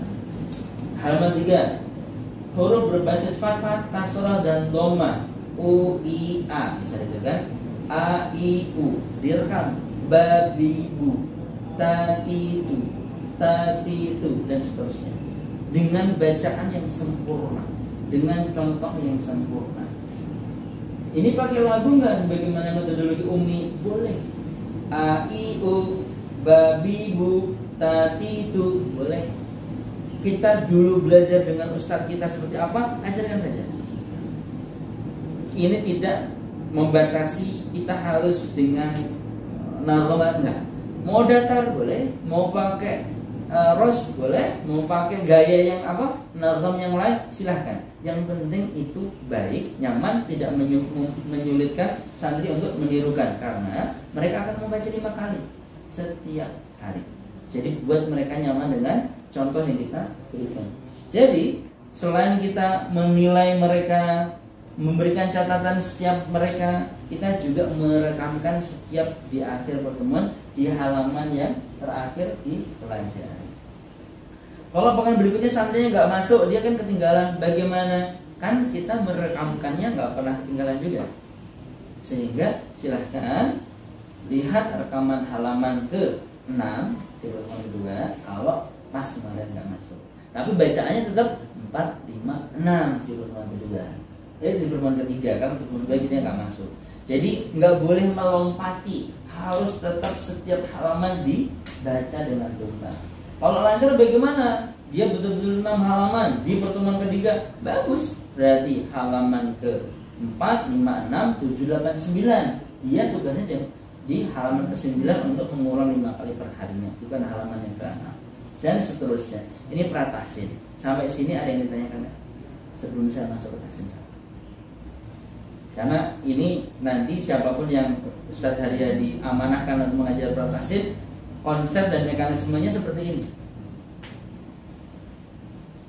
Dan ini ada di 45 halaman. Nanti disetorkan ya Ustaz, bacaan mereka. Disetorkan di enggak sih? Enggak pas ngaji, pas di halaqah itu, pas pertemuan berikutnya. Oh iya betul. Terima kasih Sada. Di pertemuan kedua, halaman ketiga ini mereka setorkan. Kalau ada sesuatu yang masih salah kita benarkan, tapi kalau betul-betul dia ngakunya udah baca tapi betul-betul masih berat, bisa jadi dia nggak membaca. Kalau dia nggak membaca, jangan letakkan suudzon sedikit pun kepada mereka. Percayakan semua apa yang mereka sampaikan. Jangan mudah merubah wajah kita, apalagi sampai menuduh. Gak baca ya, jangan. Jahat banget. Apa? Jahat banget. Jadi hatta itu bercanda jangan. Oh baik, ayo kita ngaji lagi sini ya, karena ini belum lulus. Untuk supaya lulus, silahkan dibaca lebih baik lagi supaya lebih lancar. Pakai kata-kata yang positif, ya baik. Jadi betul sekali di pertemuan kedua, di yang kita contohkan mereka akan menyetorkan kembali, baru masuk di halaman berikutnya kalau sudah lancar. Gitu. Baik. Ada pertanyaan lagi? Kami akan lanjutkan di tahsin 1. Tahsin 1 ini targetnya atau dikatakan seorang santri tahsin 1 itu akan lulus kalau memahami. Ini udah paham, artinya sudah pakai teori. Bagi yang pernah belajar di Utsmani, saya juga mendapatkannya dari Ustadz Azam. Itu teori masuk di buku ketiga. Buku 1 dan 2 belum ada teori. Akan tetapi kalau di Al-Haqi, Ustadz Muzambil melihat dan menilai ketika yang kita ajarkan adalah orang dewasa, maka untuk orang anak-anak kita akan bedakan. Itu dulu ya. Kurikulumnya nanti kami akan bedakan. Ketika yang belajar orang dewasa, mereka rasa ingin tahunya itu jauh lebih tinggi. Kalau kita tahan untuk mereka tidak memahami apa yang kita jelaskan, itu menjadi juga ketidakpercayaan mereka untuk melanjutkan proses pembelajaran mereka. Sehingga kita batasi di tahsin 1, karena mereka sudah bisa membaca Al-Quran, dibuktikan mereka lulus dengan membaca lancar, maka kita fokuskan untuk memberikan pemahaman kepada mereka. Berikut pengajaran kepada mereka terkait makharijul huruf, sifatul huruf, ghunnah sama man. Ghunnah sama mat ini menjadi juga indikator yang memang kita akan letakkan. Nah, kalau keempat materi ini mereka kuasai, itu ujian tertulis itu minimal 80. Ujian lisan minimal 80. Jadi, ketika menilai mereka di bawah 80, maka mereka tidak bisa naik ke tahsin 2. Itu yang pertama. Yang kedua, presensi minimal 15%, yaitu 17 pertemuan dari 22 sampai 23 pertemuan. Dan tilawah harian minimal mereka untuk yang ikhwan 3 kali, untuk yang akhwat 2 kali khatam. Proses belajarnya seperti apa? Seperti ini. Di Pratahsin mereka membaca buku Baghdadiyah atau Iqra atau Ummi Utsmani 1 misalnya seperti itu. Di tahsin 1 mereka membaca juz 30. Juz 30 itu kan ada 23 halaman. Betul ya? Kalau menggunakan Quran pojok. Maka kita ada 23 pertemuan. Satu pertemuan kuliah perdana nanti tanggal 24, 2 pertemuan UTS sama UAS, 20 pertemuan KBM, kegiatan belajar mengajar. Nah, karena hanya punya 20 pertemuan sehingga juz 30 Sedangkan juz 30 itu ada 23 halaman, maka di pertemuan pertama itu biasa surat Al-Fatihah, An-Nas, Al-Falaq, Al-Ikhlas, 4 surat itu. Tasmi' misali talaqi. Pertemuan berikutnya itu 6 surah, yaitu Al-Masad, An-Nasr, Al-Kafirun, Al-Kautsar, Al-Ma'un sama Al-Furush. Di pertemuan ketiganya 6 surah lagi. Pertemuan keempatnya baru 2 surah atau 1 halaman seterusnya sampai selesai. Nah itu insya Allah kalau konsisten itu di pertemuan ke-20 surah An-Naba. Nah nanti sudah ada semuanya. Bagaimana cara mengajarkannya? Kita tasmi'akan. Pertemuan pertama suratul Fatihah, An-Nas, Al-Falaq, Al-Ikhlas. Tasmi'akan. Kita misalikan, kita baca, santri mengikuti. Dan setelah itu talaqi, mereka datang satu persatu talaqi dengan kita. Nah buku yang digunakan ini. Sebelum mereka talaqi juz 30 yang mereka akan baca, mereka akan kita latih makharijul hurufnya sesuai dengan panduan. Nanti setelah ini gak apa-apa ya. Kalau di laptop saya kan saya bisa langsung loncat-loncatin sama kurikulumnya tuh, sama apa? Ya nanti kami akan coba. Jadi sudah ada misal di pertemuan pertama untuk membahas makharijul huruf hamzah. Nanti ini tadribatnya, ini adalah latihannya. Ini adalah kalimat-kalimat yang kita akan ajak mereka mengulang-ulang supaya hamzahnya sempurna. Kemudian ba-nya sempurna seperti apa dan seterusnya. Jadi mereka tasmi' misali talakinya juz 30 menguatkan setiap materi makharijul huruf, sifatul huruf itu di buku ini. Namanya PTT, Panduan Tasmiyah Tilawah. Setiap santri memang akan diminta untuk mereka juga memegang dan memiliki buku ini seperti itu. Harapannya apa? Memang mereka selain mereka juga kita talakikan juz 30, mereka ada satu pegangan yang memang mereka bisa baca ulang-ulang yang fokus di makharijul huruf yang kurang sempurna.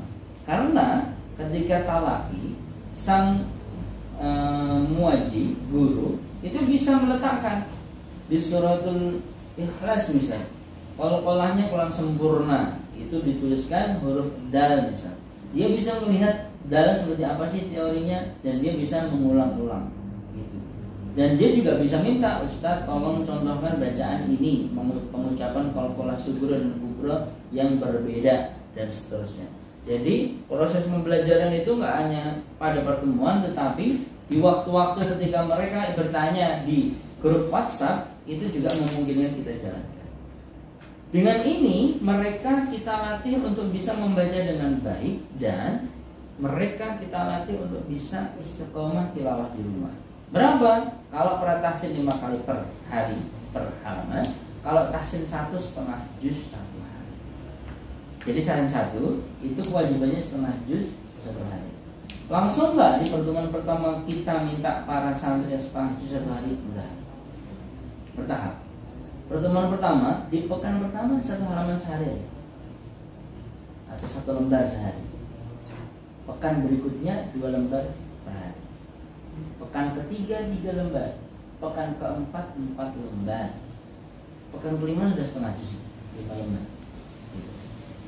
Dan dari pekan kelima sampai pekan ke-22 misal, mereka sudah, kalau santri ikhwan itu sudah 2 kali khatam ya.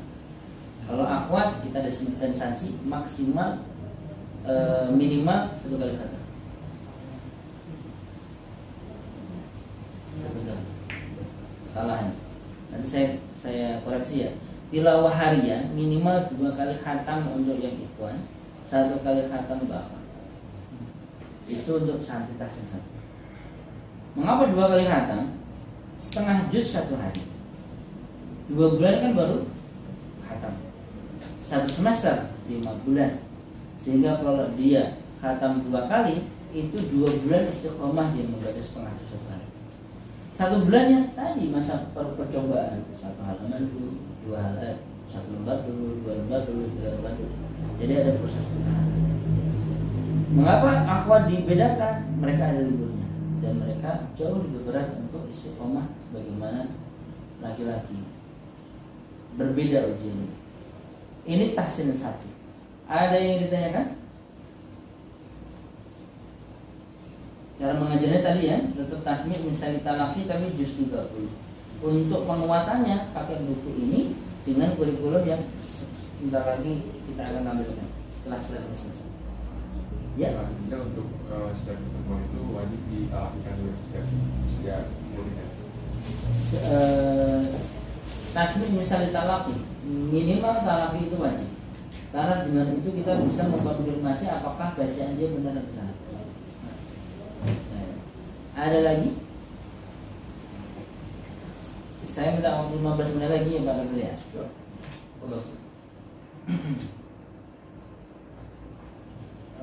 Idealnya memang saya membuka, masing-masing membuka, terus kita langsung satu persatu sampai tasbih misalnya lagi. Akan tetapi nggak apa-apa, saya punya keyakinan bagi yang nggak paham nanti aktif bertanya ya. Yang berikutnya adalah tahsin 2. Tahsin 2 akan dinyatakan lulus. Ya, lulus kemana? Takhusus. Kalau ke-6 materi ini dan keseluruhan materi yang ada di buku PD ini, panduan Darul Quran yang disari dan diambil dari matan Ibnu Jazari, itu mereka kuasai dengan baik. Sehingga kalau mereka menguasai ini, ujian tertulisnya itu 80 juga minimal. Ujian lisannya atau ujian prakteknya 80 juga. Yang kesalahannya nggak nyampe 5 sampai 7 itu maksimal. Sehingga minimal mereka itu nilainya tertulis dan lisan 80. Untuk bisa 80, kira-kira materi ini semuanya harus dikuasai. Gitu. Kemudian mampu membaca lancar dan benar. Indikatornya ada 2. Kalau tahsin 1 lancar saja, pratahsin lancar saja. Tahsin 2 harus benar. Benar dan lancar. Benar itu ya sesuai dengan kaidah ilmu tajwid. Maksimal kesalahan per surah 3. Itu lahnul khafi. Begitu lahnul jali, ulang. Karena itu merubah arti. Sehingga indikator ini menjadi prasyarat untuk yang bersangkutan bisa naik atau tidak. Yang berikutnya sama presensi minimal 15 kali. Boleh nggak online offline? Boleh. Online pun kira masuk, offline pun lebih kelihatan. Boleh nggak mendobel hari berikutnya karena hari pekan sebelumnya nggak bisa keluar kota? Boleh. Misal dia ngaji hari Sabtu itu lagi keluar kota, online pun nggak bisa. Di hari pekan berikutnya Sabtu Ahad diikutin supaya mengejar presensi, boleh. Maka itu satu hal yang memang mereka harus persiapkan. Kemudian tilawah harian minimal 4 ya, untuk yang ikhwan 4 kali, yang akhwat 3 kali. Mengapa 4 kali? Karena santri tahsin 2 itu tilawahnya 1 juz 1 hari. Santri tahsin 1 setengah juz. Pratahsin 5 kali per halaman. Nah, santri tahsin 2 itu 1 juz 1 hari. Kalau istiqomah nih, santri tahsin 2 harusnya kan 5 kali khatam. Karena satu semester itu 5 bulan lebih 10 sampai 14 hari. Itu satu semesternya di FHQ. Kalau 5 bulan ya berarti 5 kali khatam. Karena satu hari 1 juz seperti itu. Akan tetapi kita berikan dispensasi tahsin 2 minimal 4 kali khatam. Itu minimal. Kalau kurang nggak bisa. Yang akhwat 3 kali khatam. Haramannya mereka memang betul-betul setiap hari baca Al-Quran. Kalau nggak khatam bagaimana? Ya gampang, tinggal nggak lulus saja kan. Dilanjutin aja semester berikutnya. Umum nggak ada yang fakih itu tinggal kelas, sangat umum dan kita tidak pernah menjadikan itu aib. Kayak di pesantren saja, nggak naik itu boleh. Yang aib itu berbohong, nakal, melakukan sesuatu maksiat, itu aib. Tapi kalau kelemahan yang dikarenakan memang belum sempurnanya kemampuan itu bukan aib. Misal nggak tilawah, nggak perlu dan nggak boleh pengajar mempermalukan santrinya yang nggak tilawah. Orang tilawah sunnah. Lalu hukumannya apa? Yang nggak pintar-pintar. Jadi kita berikan proporsi pendidikan kepada mereka. Kalau kamu nggak ngikutin kurikulum, semester depan sama saya lagi. Iya, di level yang sama. Saya senang aja orang ngajar kok sama siapa. Rasulullah itu kan sahabatnya semua yang disayangi. Mau yang cerdas seperti Ali atau Umi Maktum atau semuanya itu Rasulullah semuanya menyayangi semua sahabat. Seperti itu juga para pengajar Quran. Jangan pernah mewajibkan sesuatu yang sunnah dan perlakukan sesuatu yang sunnah dengan sunnah. Perlakukan sesuatu ibadah sunnah dengan kebahagiaan. Kalau wajib dia nggak melakukan, kita boleh marah. Ada santri kita nggak sholat dulu, pengajarnya diam-diam aja, itu pengajar nggak paham syariat. Ya, apalagi anak kita nggak sholat, terus kita diam aja, itu nggak beres itu keimanan orang tuanya. Tapi kalau nggak sunnah, jangan dimarahin. Udah sunnah. Sama, tilawah itu sunnah. Berikan kebahagiaan. Ciptakan situasi yang ketika dia datang di ekosistem itu dia bahagia dan dia bersemangat sehingga dia dapat itu fadilah kesunahan tilawah. Gitu. Sehingga satu juz satu hari itu bahagia, bukan tuntutan. Bisa dipahami ya semoga ya. Nah, kebahagiaan itu biasanya sebuah ekosistem, sebuah environment, bi'ah, situasi. Ciptakan situasinya, ciptakan teladannya. Itu kenapa? Di grup, misal saya akan contohkan grup ketika saya membina Talaqah, itu nama saya tertinggi. Jadi santri saya juga tahu saya tilawah atau tidak.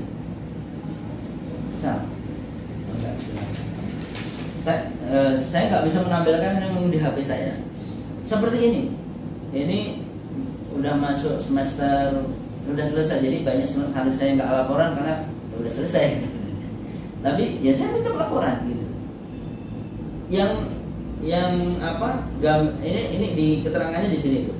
Yang gambar kepala ada mahkotanya itu udah khatam. Yang gambar mahkota itu udah lebih dari 1 juz satu hari itu. Yang gambar 100, ya tulisan 100 itu 1 juz sehari itu, hari itu. Buku hijau 3/4 juz, buku kuning setengah juz, buku merah 1/3 juz, buku hitam kurang dari 1/3 juz, ya mungkin sekedar buka aja, waktunya padat. Warna coklat nggak tilawah. Nah, saya pernah nggak tilawah, ya saya tulis ini saya nggak tilawah. Hari Sabtu saya nggak tilawah. Lagi misal seperti ini dan tahu-tahu sambung acara, tahu-tahu sampai malam aja kecapean. Saya nggak tilawah. Murojaah di mobil nggak sempat karena juga harus jawabin telepon dan macam-macam itu. Saya pernah cuman 1/3 juz, pernah saya tulis 1/3 juz. Tapi kalau saya bisa 1 juz lebih, saya tulis 1 juz lebih. Ini dan saya nggak pernah misal, kok Pak Yasin nggak tilawah? Nggak pernah. Saya ngerti tilawah itu pahala. Kalau kita pas mati dan dalam kondisi tilawah, enak. Itu kan harapan kita semua. Dan kita nggak tahu kapan Allah akan panggil kita. Dan habis tilawah itu ada aja rezeki. Itu senang banget gitu. Ceritain aja rezeki yang kita dapatkan. Baik, saya kalau ceritain tentang mobil itu panjang itu. Jadi itu urusannya rezeki. Saya itu pernah ngajar. Jadi ketika saya pindah ke Bekasi, saya pakai motor ngajar ke Bintaro. Bekasi, Jatimuli Bintaro itu 35 kilo. Naik motor itu 1,5 jam. Gitu. Dan saya ngajar harus pada subuh sampai Bintaro. Karena ada FAQ yang pada subuh, ada FAQ yang jam 7, ada yang pada duhur. Saya ngajar yang pada subuh. Sehingga harus jalan saya dari Bekasi itu jam 3:30. Ceritanya itu ada tawuran di Lenteng Agung. Dan motor saya fiction.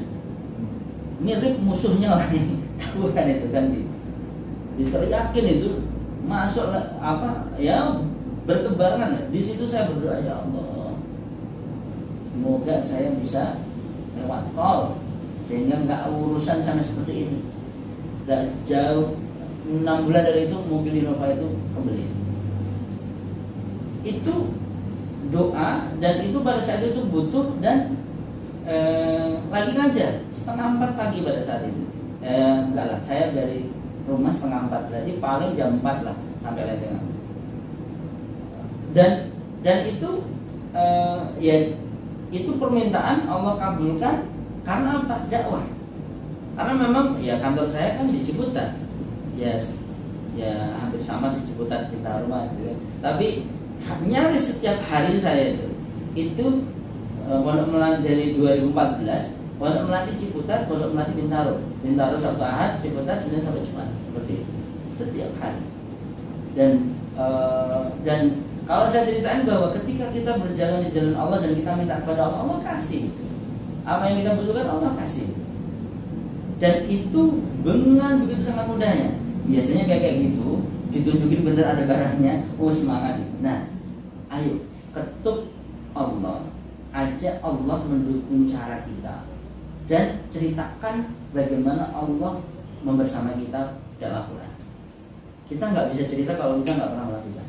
Itu kenapa? Ustadznya harus baca Quran, ustadznya harus ngaji, ustadznya harus mengupgrade diri, ustadznya harus soleh, harus salihah, harus menjadi contoh, uswah.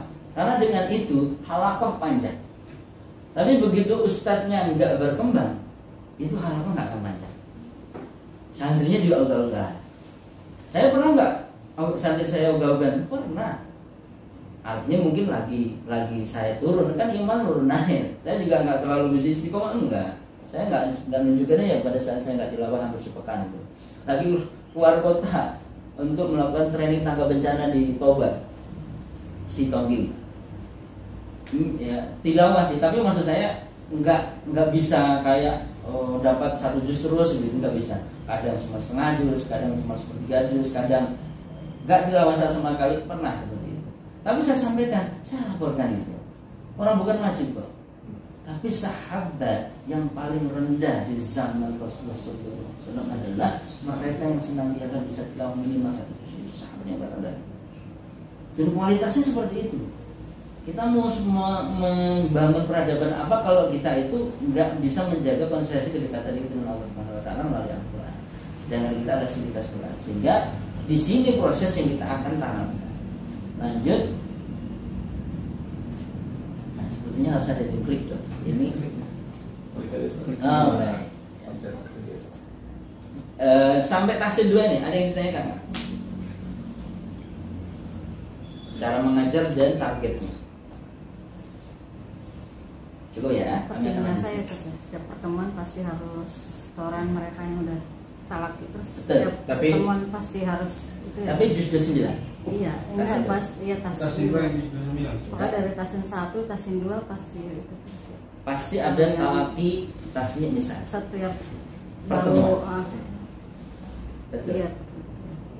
Jadi setiap Pas pertemuan masuk, itu selalu ada talaki, ada misali, ada tasmiyah. Dan juz ratasin buku Baghdadiyah, tasin 1 juz 30, tasin 2 ini juz 29. Materinya menggunakan buku mungkin ini. talaki dulu baru. Betul, Iya, talaki ya. dulu baru materi. Gitu. Itu Nanti kenapa? tasmi terakhir gitu. Apa? Pas kita apa? Misalnya tadi Di awal kita sih. contohkan. Kalau itu di awal. Bukan di akhir ya? Bukan. Tasmi misali talaki itu kan biasa. Saya coba praktekkan halakah ya. Saya akan buka dengan salam. Saya akan ceritakan 1 pekan ini saya berinteraksi dengan Al-Quran, sehingga menjadi satu inspirasi mereka. Saya di hari Senin dinas ke Padang, saya tilawahnya di sini. Saya di bandara seperti ini.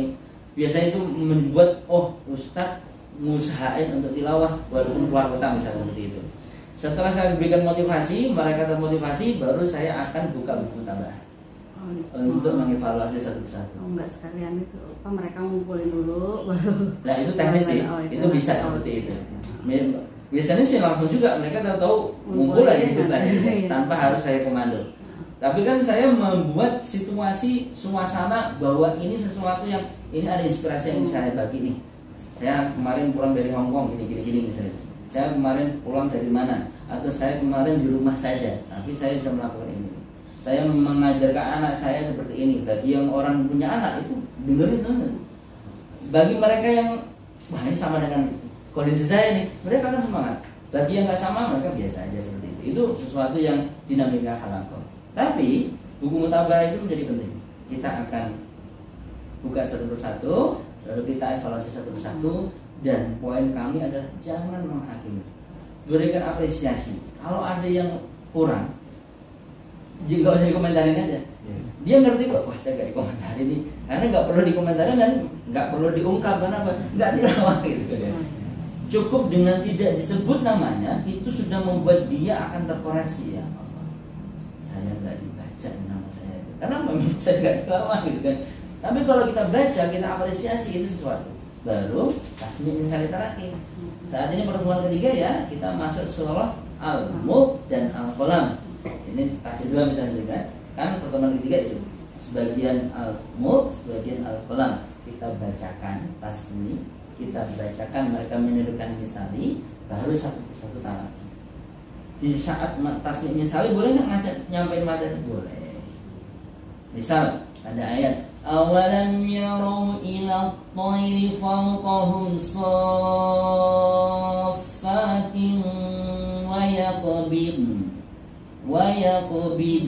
Kita harus mengkolak-kolahkan qaf, bil, istitolahkan dot dengan mengeluarkan bayiniyah atau maksudnya nun.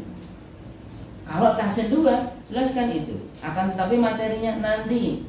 Karena apa? Masih pertemuan ketiga. Kita masih fokus makharijul huruf. Tapi ini ada bayiniyah, ini ada al-istitolah, ini ada at-tawassul dan seterusnya. Jadi proses tasmi' misal talaqi boleh ditambahkan materi, akan tetapi materinya tetap sesuai dengan kurikulum. Kalau pertemuan ketiga itu biasanya masih makharijul huruf di huruf-huruf pertengahan. Membuka buku ini. Seperti itu. Ada yang ditanyakan lagi? Dan biasanya kami di tahsin 2 itu sudah 2,5 jam sampai 3 jam. Biasanya waktu yang dibutuhkan dengan 8 peserta sampai 10 peserta. Kemudian itu tahsin 2. Kemudian masuk ke takhusus. Sebutnya sampai 9:30. Takhusus. Takhusus itu sederhananya adalah mengimplementasikan semua ilmu yang ada di tahsin 2, tahsin 1, prakahsin di hafalan. Karena takhusus itu pratafid. Mereka diminta menghafalkan juz 30 dengan mungkin, dengan sempurna. Ukurannya itu satu surah di suratul Fatihah, An-Nas sampai Ad-Duha, nggak boleh ada kesalahan. Kecuali Al-Bayyinah sama Al-Alaq. Al-Bayyinah, Al-Alaq, Ad-Duha sampai ke An-Naba maksimal 3 kesalahan. Itu pun lahlul khafi. Jari mulang. Bisa dipahami ya?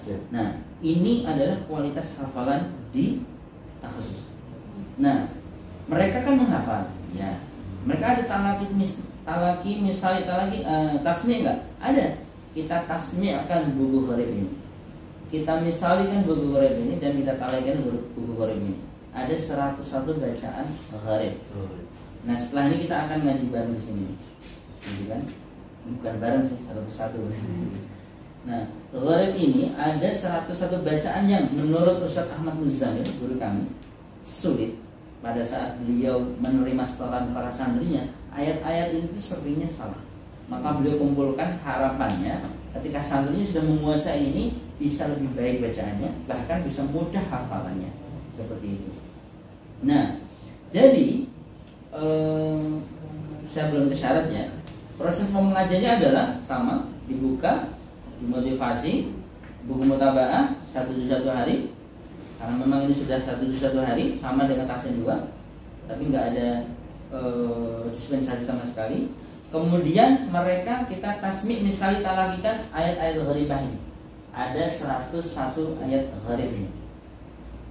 Hari pertama apa? Sudah ada di kurikulum. Kemudian apa yang kita lakukan? Tasmi' misalnya talaki dan menjelaskan. Kita contohkan bacaan yang sempurna, kita jelaskan mengapa itu dikatakan gharib atau aneh. Bisa kami ambil contoh ya, satu contoh saja.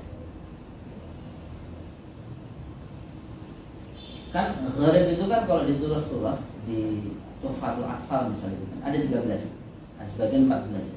Ada Al-Imalah, Naql, Tashfil, ayat sajadah dan seterusnya gitu. Tapi ini hampir mirip dengan Ishmam di surah Al-Baqarah ayat 196. Famastaisara minal hadi. Gitu.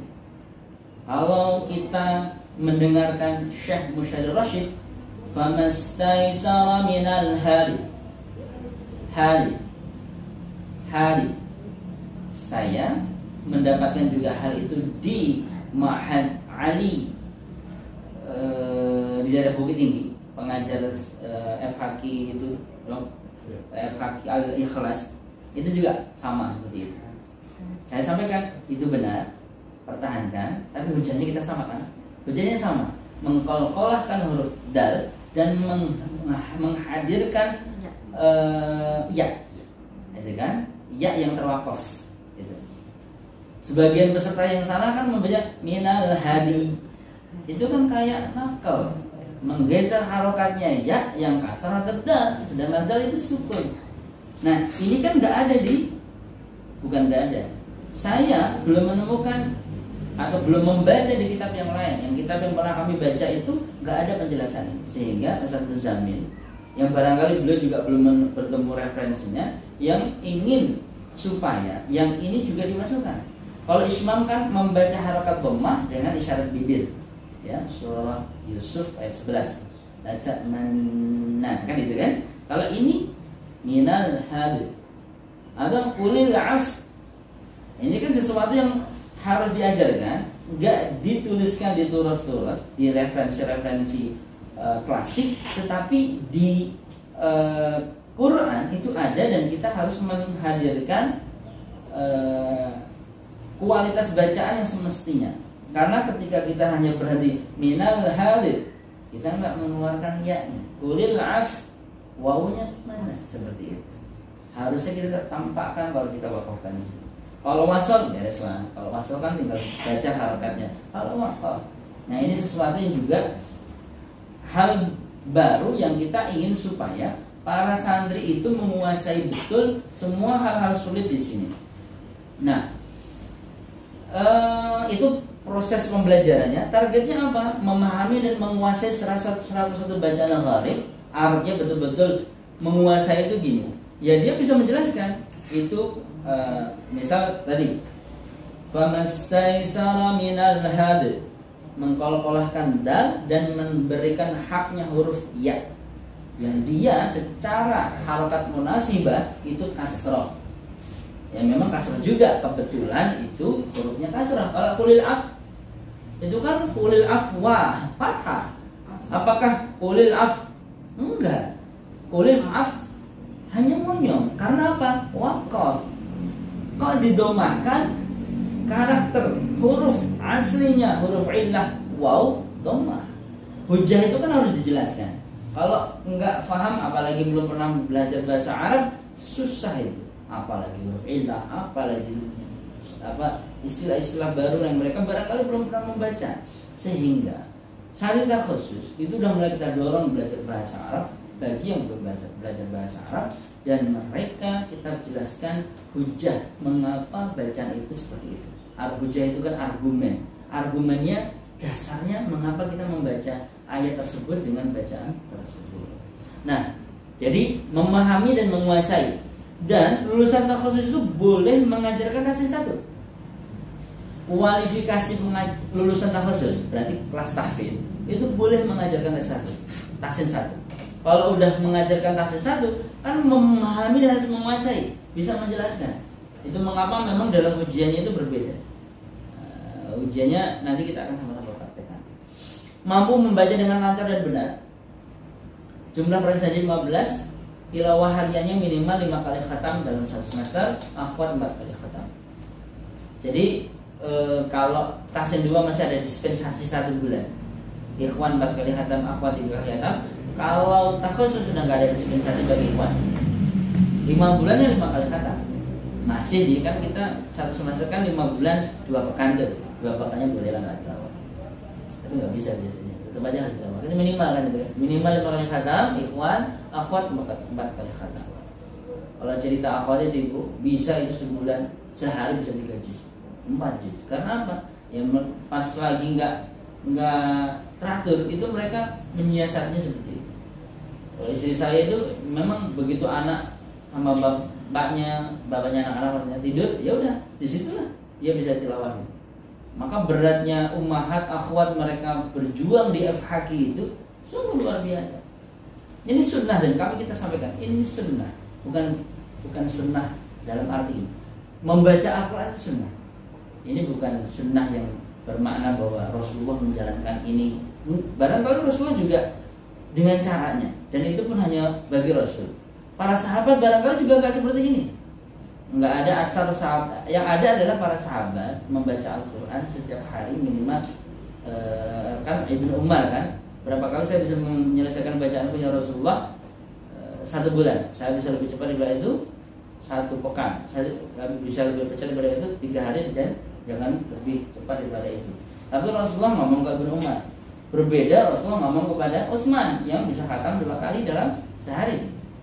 Jadi kondisional kasustis Rasulullah menerapkan hukum. Kalau Ibnu Umar kan anak kecil, tapi waktunya banyak, udah 10 juz 1 hari, kan gitu, bisa. Tapi kalau Abu Bakar dengan tingkat keimanan, Utsman dengan tingkat keimanan yang luar biasa, dikasihkan lebih seperti itu. Nah, ini lagi-lagi adalah suatu metodologi yang kita mengkondisikan, tapi jangan menjadikan ancaman, jangan menjadikan aduh pagi bikin stres, suruh tilawah.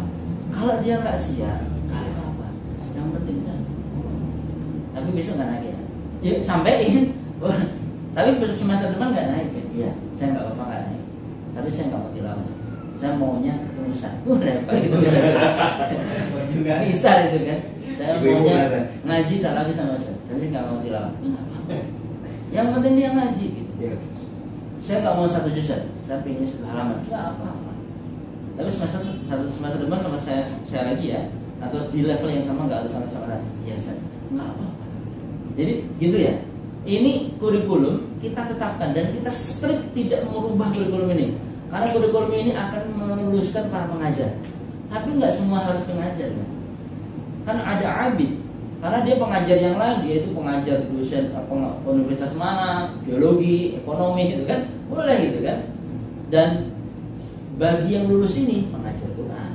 Tapi nggak lulus ini nggak apa-apa juga. Tapi dia abid, dia orang ibadah yang dia termonitor ibadah hariannya.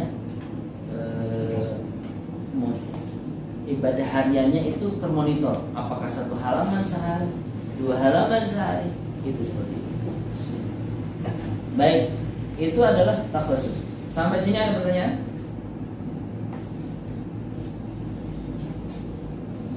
Baik. Saya itu kalau ngisi daurah itu, ini saya pakai sehari. Saya paksa baca. Nah, indikator kelulusan santri tahfidz sederhana. Yang penting mungkin sekali duduk sejuz. Itu kita kerja. Kita belum bisa kayak pesantren ya 10 juz sekali duduk. Ustaz harus lupa lagi siapa? Fawaz kan udah selesai kan. Misal pernah nggak sekali duduk 10 juz? 10 juz. Nah, nah. Artinya kita belum bisa seperti itu karena apa? Santri kita itu di rumahnya masing-masing. Mereka pulang itu ketemu bapak ibunya yang barangkali bukan penghafal Quran, bukan pengajar Quran, bukan ahlul Quran gitu. Sehingga kalau mereka sudah bisa sekali duduk sejuz saja, luar biasa. Nah, kita mensyahadah mereka yang bisa sekali duduk sejuz baru dapat syahadah. Kalau belum, kita nggak kasih. Tadi ukurannya adalah ad-duha ke bawah, ad-duha ke atas sampai anas, nggak boleh ada kesalahan. Ad-duha ke bawah sampai anaba itu maksimal kesalahan 3. Kalau di pesantren kan barangkali nggak boleh ada kesalahan, atau memaksimalkan kesalahan khaufiyah hanya 1 atau 2, sehingga dalam sekali duduk. Tapi yang dimaksud kesalahan misalkan murid ini lagi seorang terus ada kesalahan tapi dia benarkan sendiri, itu termasuk kesalahan? Bukan. Nggak masuk kesalahan. Misal dia salah, kita nggak tahu penguji kan, dia berhenti, dia mengulang, benar, nggak kesalahan. Jadi kita kasih kode. Salah lagi, kode lagi. Salah lagi, baru kita benarkan 1 kesalahan. Jadi selama dia bisa mengkoreksi sendiri, tapi kita kasih kode salah, kan? Dia nggak, kita masuk. Ya kayak MTQ lah kan gitu. Tergantung MTQ juga sih. Kira-kira gitu. Baik, ada lagi pertanyaan? Tapi gini Ustaz, masing-masing pengajar kadang memiliki cara berbeda-beda. Yang kami sosialisasikan seperti itu. Apakah semua pengajar FH sama? Saya kira enggak. Tapi yang kami sosialisasikan, yang kami jadikan sistem seperti itu. Apakah sistem ini dijalankan oleh pengajar FH? Plek? Saya kira enggak. Maka sebenarnya ini adalah sistem yang sebagian berhasil, sebagian enggak. Maka nanti kami akan kembalikan kepada asatidz semuanya. Tapi cara kami mengawal supaya lembaga ini bisa sustain, panjang nafasnya, itu dengan seperti ini. Karena sudah teruji. Ada lagi? Ustaz, itu kan Ya. tadi kalau yang buat ini ya tahfiz, kalau juga membenarkan sendiri. Kalau untuk setoran yang tahsin tadi itu maaf, misalkan ada kesalahan jali, tapi dia inget lagi kayak tadi kita baca diulang lagi, itu termasuk Enggak masuk kesalahan. Nggak masuk tadi nggak masuk. Misal dia baca nih salah nih Kan awalnya. kita tetap ya, Sama baca, berlaku juga buat tahsin. berlaku juga. Karena memang tahsin kan tujuan kita membuat mereka baik. Iya, Begitu mereka tahu di mana mereka salah dan mereka mengkoreksi sendiri kan, kita nggak terus itu di sana. Ini konteksnya ujian ya, ujian tahsin nih. Begitu kalau ujian tahsin dia salah, udah tuh sama tulis, dia berhenti. Mungkin lihat kalau pena saya bergerak mau ngasih kesalahan itu kan, dia mulai nggak jadi itu. Kan kalau talaqi hafalan kita betul-betul hentikan salah, ulangi. Tapi kalau tahsin tilawah ya kalau dia salah maka kita mau tulisin. Tapi begitu dia tahu bahwa ada kesalahan dan dia akhirnya mengulangi, kita cabut lagi. Tapi kalau dia salah kedua kali salah itu salah. Baru nanti kita tunjukkan ayat ini, huruf ini salah. Tapi kalau nggak ujian langsung benerin itu salah tuh, yang benar seperti itu kan nggak ujian pembelajaran. Ada lagi? Melanjutkan. Halaqat tadarus tidak bisa mengikuti kurikulum standar. Tadi kan memang berat. Itu sehari itu berat, nggak mudah. Istiqomah masalah bangsa dan negara kita. Iya benar. Istiqomah, konsisten, jujur, sesuai aturan itu masalah yang ada di bangsa kita. Masalah menjadi karakter kita. Dan di FHQ kita akan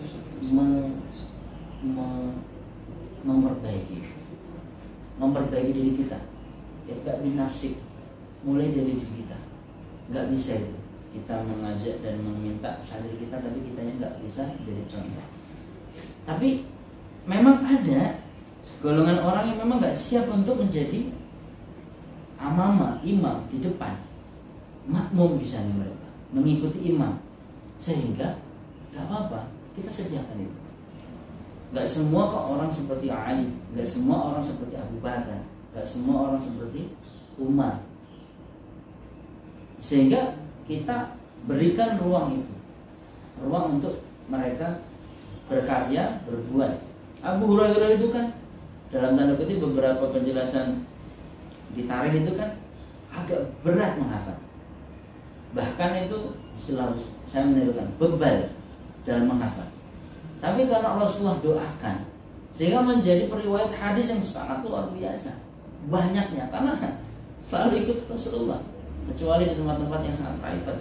Dan itu ada Aisyah, cerdas, muda, dan ada di dalam istri soalnya. Nah, lagi-lagi itulah perbedaan para sahabat itu. Nah, tetapi Rasulullah itu memberikan ruang kepada semuanya. Maka pendidikan Quran nggak boleh tidak memberikan ruang kepada semua atau kualifikasi perbedaan kompetensi gitu. Sehingga halaqat tadarus ini yang pertama yang kita terus jaga, layanannya itu nggak pernah beda. Pengajarnya juga pengajar yang terbaik. Jadi bukan pengajar sisa gitu. Karena apa? Mereka itu sudah mulai tahapan tahsin, misal 2 semester, tahsin 1 3 semester, tahsin 2 5 semester gitu kan. Udah berapa tahun kayak gitu. Akhirnya tadarus. Karena nggak lulus. Atau mereka akan langsung daftar, saya tadarus Ustaz. Dia benar-benar menyiapkan diri untuk ahli ibadah aja. Jadi dia memang melihat bahwa kurikulum ini nggak cocok dengan dia dan dia pengen ngaji saja sama ustaz. Tidak memenuhi kualifikasi dan kompetensi setiap level, dia ingin fokus tilawah, talangi dengan ustaz. Jadi dia ngajinya biar tetap ada yang mengkoreksi. Tetap ada ujian tapi tidak ada ujian teori, murni praktek. Sehingga yang diibadah yang dilakukan, bacaan yang dilantunkan itu sempurna. Walaupun nggak paham, nggak memiliki hujah dan nggak paham hujahnya. Hujahnya adalah ya itibak, taklid. Biasanya ibu-ibu yang sepuh, bapak yang sepuh, atau anak-anak. Dan talaki dari juz 1 sampai juz 30 di hadapan wajib. Kalau ini cukup Quran sama buku mutaba'ah. Quran sama buku mutaba'ah. Nggak ada kitabnya. Karena memang nggak ada teori. Ujiannya ujian talaki saja. Ada pertanyaan?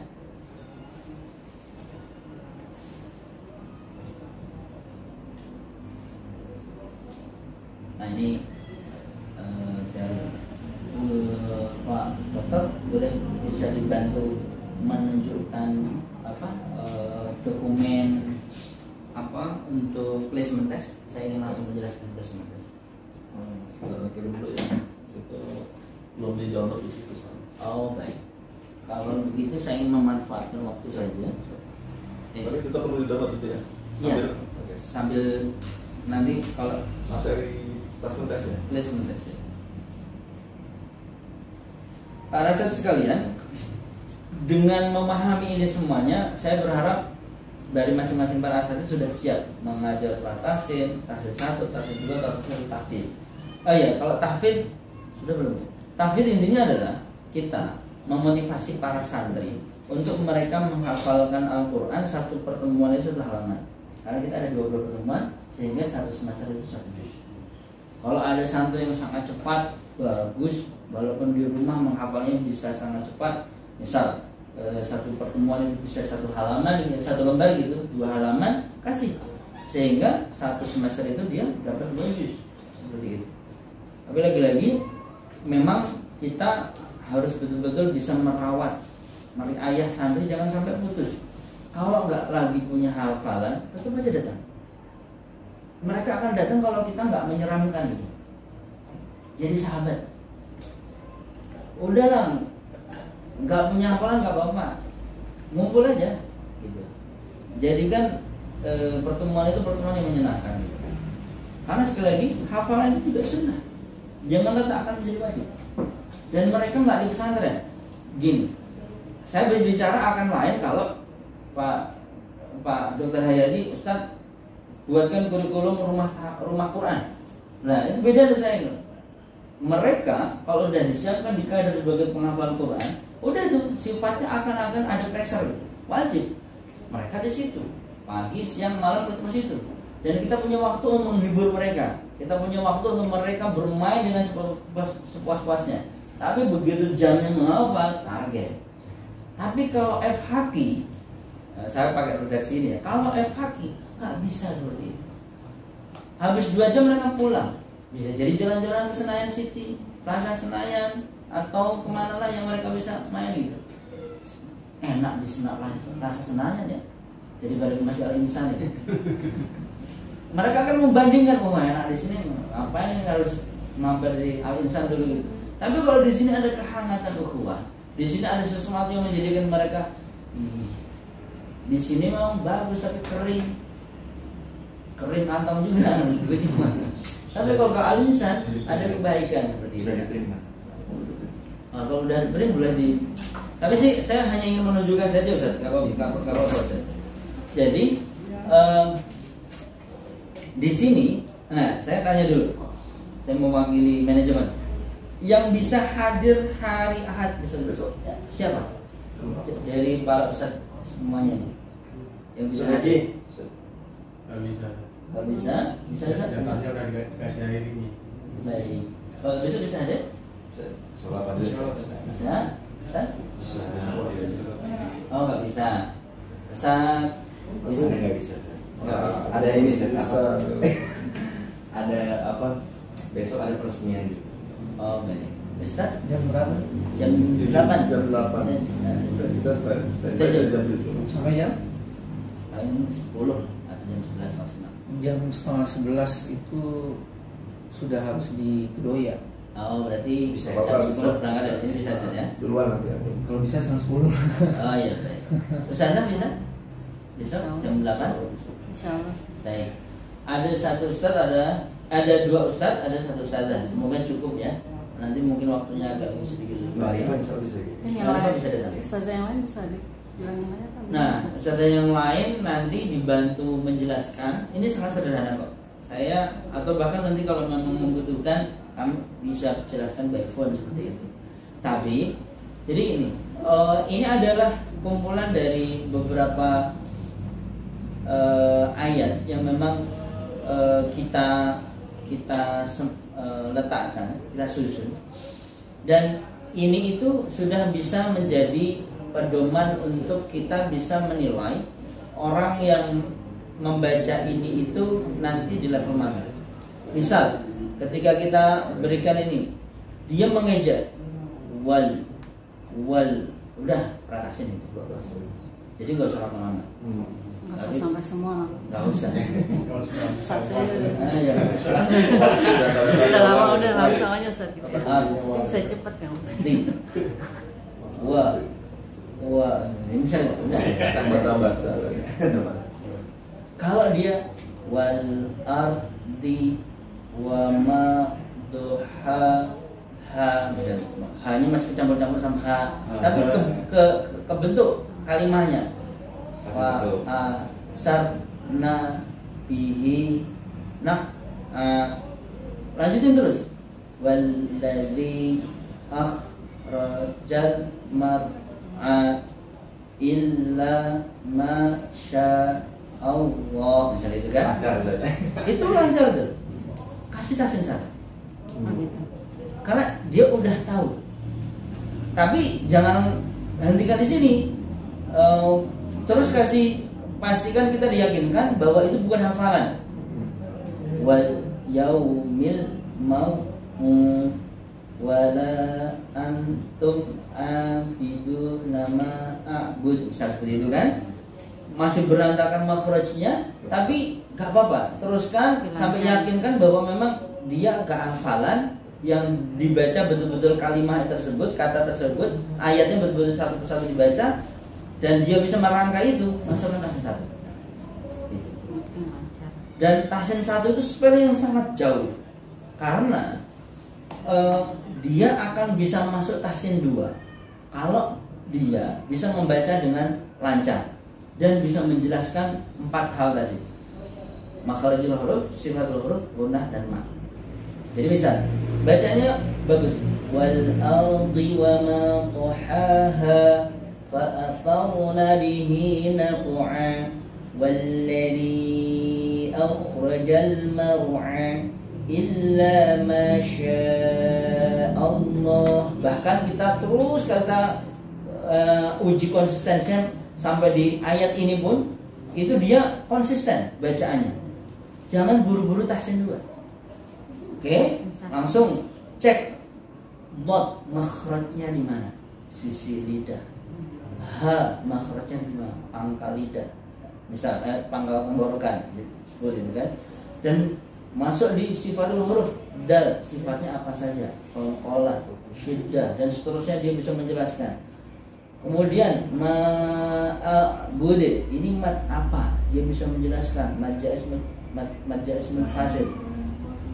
Apa itu mad jaiz munfasil? Dia bisa menjelaskan. Masukkan tahsin 2. Karena mereka yang di tahsin 2, kita akan sempurnakan kapasitasnya dengan seluruh materi yang ada di ilmu tajwid, di Majmu'ah Ibnu Jazari. Itu pengajar tahsin 2 memang betul-betul menguasai itu. Jadi mereka yang masuk tahsin 2 adalah mereka yang sempurna membaca ini dan memahami paling tidak 3-4 sub materi yang kita tanyakan. Makharijul huruf, sifatul huruf, gunnah dan ma. Atau hanya 3 sifatul huruf kita hilangkan, makharijul huruf, gunnah, ma. 3 ini dia bisa menguasai, masukkan tahsin 2. Tapi syaratnya bacaannya sempurna. Kesalahannya nggak lebih daripada 3. Gitu. Nah, ini tahsin 2. Lalu masuk takhusus apa? Di sini tuh ada beberapa garis. Misal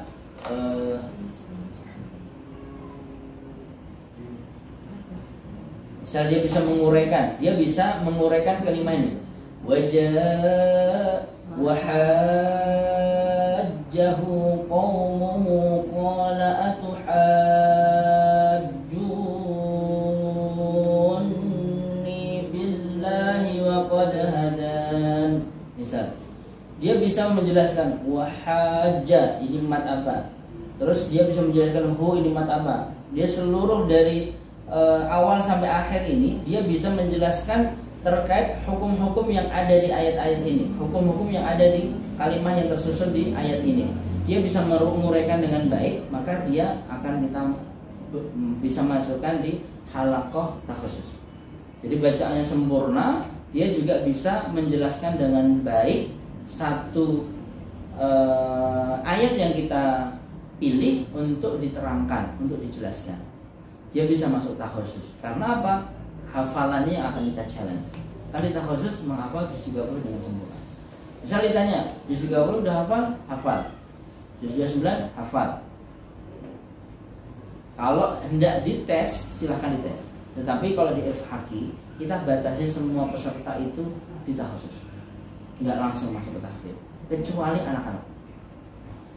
Jadi mereka harus masuk fase tahsin dulu, minimal takhusus, walaupun hafalan sudah 10 juz, sudah 15 juz, supaya memang fase tahsin itu dilalui. Kalau dia ngajar tahsin sudah punya pola. Karena memang target kita, setiap mereka peserta baru, mereka harus kelak menyiapkan diri sebagai pengajar.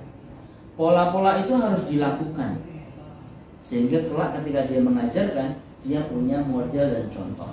Dan model dan contoh itu kan kalau di masing-masing lembaga barangkali berbeda. FHQ menekankan kekeluargaan, menekankan menciptakan satu kondisi, satu ekosistem yang memudahkan, ekosistem yang membuat orang yang mengaji itu nyaman seperti itu. Nah, ekosistem itu ada motornya, itu ada di pengajar. Maka kami sangat berharap para pengajar bisa menghadirkan situasi tersebut. Dan kembali lagi di sini, santri takhusus itu kalau dia bisa menjelaskan dasar-dasar ilmu tajwid yang ada di ayat yang para asatidz pilih, semakin ke bawah semakin memiliki tingkat kesulitan yang lebih, maka mereka ketika bisa menjelaskan dengan baik, mereka bisa masuk ke takhusus. Itu sifatnya policy sih, kebijakan. Kalau misal kebijakan di sini nggak apa-apa, kalau ingin daftar tahfidz masuk tahfidz boleh. Kemudian setelah diklasifikasi, nanti ada satu form kertas yang ustadz-ustadzah daftar nomor, nama. Saya nggak tahu Ustadz Agung sudah disiapkan atau belum. Nomor, nama, kemudian keputusan kelas. Gitu. Maka nomor, nama, dan keputusan kelas itu nanti ustadz isi. Tapi jangan disampaikan. Kalau mereka bertanya, sampaikan, insya Allah nanti ada pengumumannya di grup peserta. Karena gini, misal kita sampaikan tahsin 2, ternyata yang lulus tahsin 2 cuma 1, halaqahnya nggak akan terbentuk, atau hanya 3 atau 5 bisa. Ya 5 ini aja, itu pun masih sulit untuk menjadikan kita satu halaqah. 5 bisa sih sebenarnya, tapi hanya 3 lah misal, itu sulit. Maka bisa jadi mereka kita akan masukkan ke tahsin 1. Nah, tahsin 1 kan variannya terlalu jauh, dari yang dia bisa merangkai sampai dia bisa bacaannya lancar, tapi masih banyak salah seperti itu. Maka kumpulkan yang bacaan lancar-lancar tapi salahnya dikit-dikit gitu. Tapi nggak bisa masuk tahsin 2. Dia lancar bacaannya, tapi idhar apa, iqlab apa nggak tahu. Pintar ada baca, tapi nggak tahu hukum-hukum tajwid. Itu kan tetap nggak bisa tahsin 2 kan? Ya, seperti itu satukan. Jadi nanti itu manajemen aja menyatukan, sehingga mereka yang harusnya tahsin 2 tetapi nggak dapat teman, itu ketemu yang satu ekosistem yang nggak terlalu jauh gitu, nggak ngerasa nungguin terlalu lama teman-temannya gitu. Jadi punya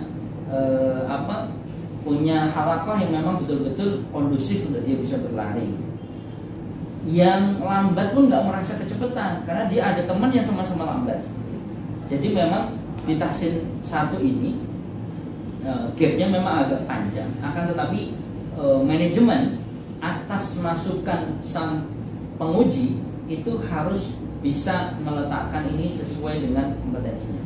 Kemudian saran kami itu kan ada nama, kemudian nomor nama, ada form penilaian. Form penilaian itu biasanya makhraj, gunnah, mad, sama dikosongkan, itu spare di luar itu. Kalau kesalahan itu ternyata banyak, otomatis kan berat nih. Kalau kesalahannya sedikit, tetapi memang dia yang memang nggak lulus dari sisi kompetensi menjawab secara verbal, yang dia nggak bisa ke tahsin 2, itu yang menjadi satu pedoman bahwa ini yang akan menjadi halakoh yang halakoh tahsin 1 tapi bakal bisa cepat lah. Dan bagi yang banyak salahnya di satu halakoh kan, sehingga memang nanti treatmentnya akan sesuai. Baik. Kemudian tolong dimotivasi ketika mengisi di sesi placement test ini, dimotivasi. Yakinkan bahwa ini adalah tempat yang tepat untuk mereka bisa merubah yang awalnya belum baik menjadi lebih baik, awalnya belum konsisten menjadi konsisten, awalnya belum bisa membaca Al-Quran bisa membaca Al-Quran. Ini adalah tempat yang tepat, yang terbaik untuk kita bisa merubah sesuatu lebih baik. Itu sih yang ingin kami sampaikan kepada 2 ustadz dan 1 ustadzah yang besok bisa hadir sebagai penguji. Kalau proporsi ikhwan akhwat sudah ada, Pak Dokter? Untuk siswa ya, santri ya? Iya. Insya Allah untuk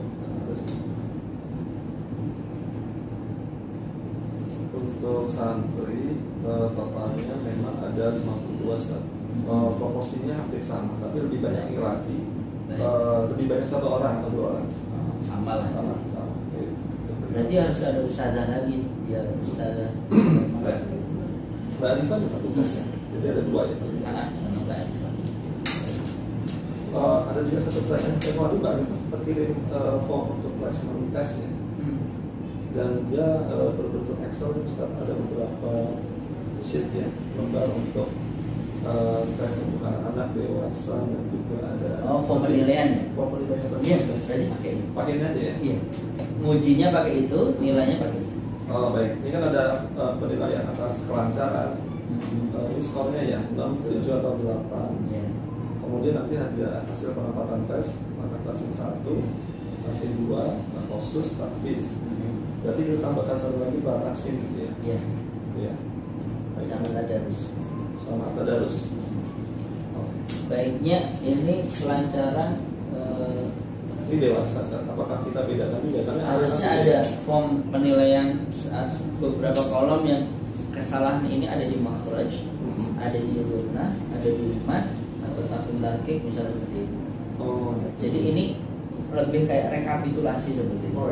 Karena kalau menilai dengan hanya global 6, 7, 8 itu sepertinya menjadi nanti misal kita ingin mengklasifikasikan peserta yang bagus sehingga tahsin 2 ketika diturunkan itu mereka nggak terasa berkumpul dengan peserta yang terlampau jauh gapnya, itu akan kesulitan. Jadi kalau ini form baru aja ya? Itu ditambahkan saja. Tambahkan saja ya. Jadi apa tadi indikatornya Ustaz? Ya, Makhraj. Udah 3 ya Pak? Ya. Sifat masuk makhraj itu sendiri. Oke, makhraj. Terus gunnah, mad.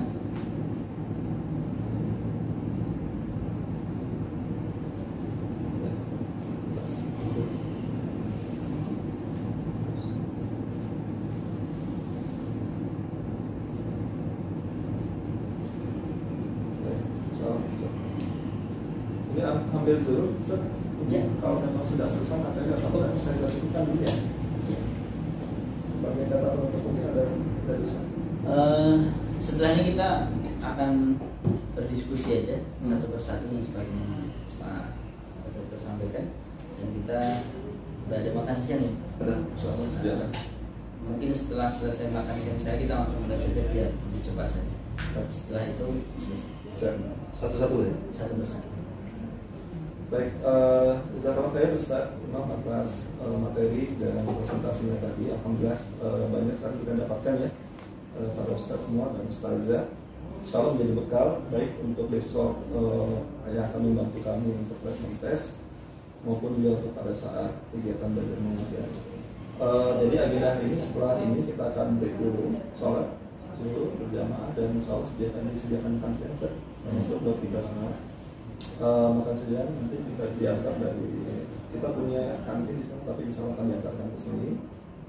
Segera setelah selesai sholat, maka paling tidak jam 12.45 kita bisa kembali kumpul di sini untuk melanjutkan agenda. Mudah-mudahan tidak lama.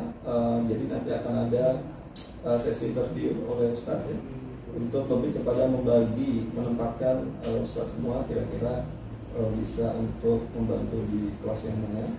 Dan nanti juga akan ada interview dengan kami dari RKI ya, dari Jemaah Quran, dari pengurus, ya sebagainya ya, ngobrol lah, dialog ya, lebih untuk mengenal lebih dekat pada antum semua dalam pengajar insyaallah. Mudah-mudahan nggak lama itu Ustaz, karena saya yakin teman-teman dan Ustaz juga ada agenda siang ini, jadi mudah-mudahan jam 1.30 lah paling tidak ya kita bisa. Tapi begitu selesai bisa langsung pulang kan ya? Bisa, iya. Kalau memang sudah selesai bisa langsung pulang tanpa menunggu kita bubar. Dan tafadhol jika ada pertanyaan dilanjut nanti bisa disampaikan ke kami atau bisa melalui komunikasi di WA Group ya. Tadinya. Soal semua sudah masuk ya, kalau belum mau dimasukkan. Oh iya sudah Mas. Sekali minta data-datanya. Itu yang selesai baru minta biodatanya sama KTP-nya dikirim ke pribadi sama saya. Baik. Jadi sekali lagi saya ucapkan jazakallahu khair. Jadi nanti setelah interview, tafadhol jika ada agenda lebih lanjut silakan langsung meninggalkan lokasi, dan kami mohon maaf jika ada kekurangan. Insyaallah kita ketemu lagi jam 12.45 ya.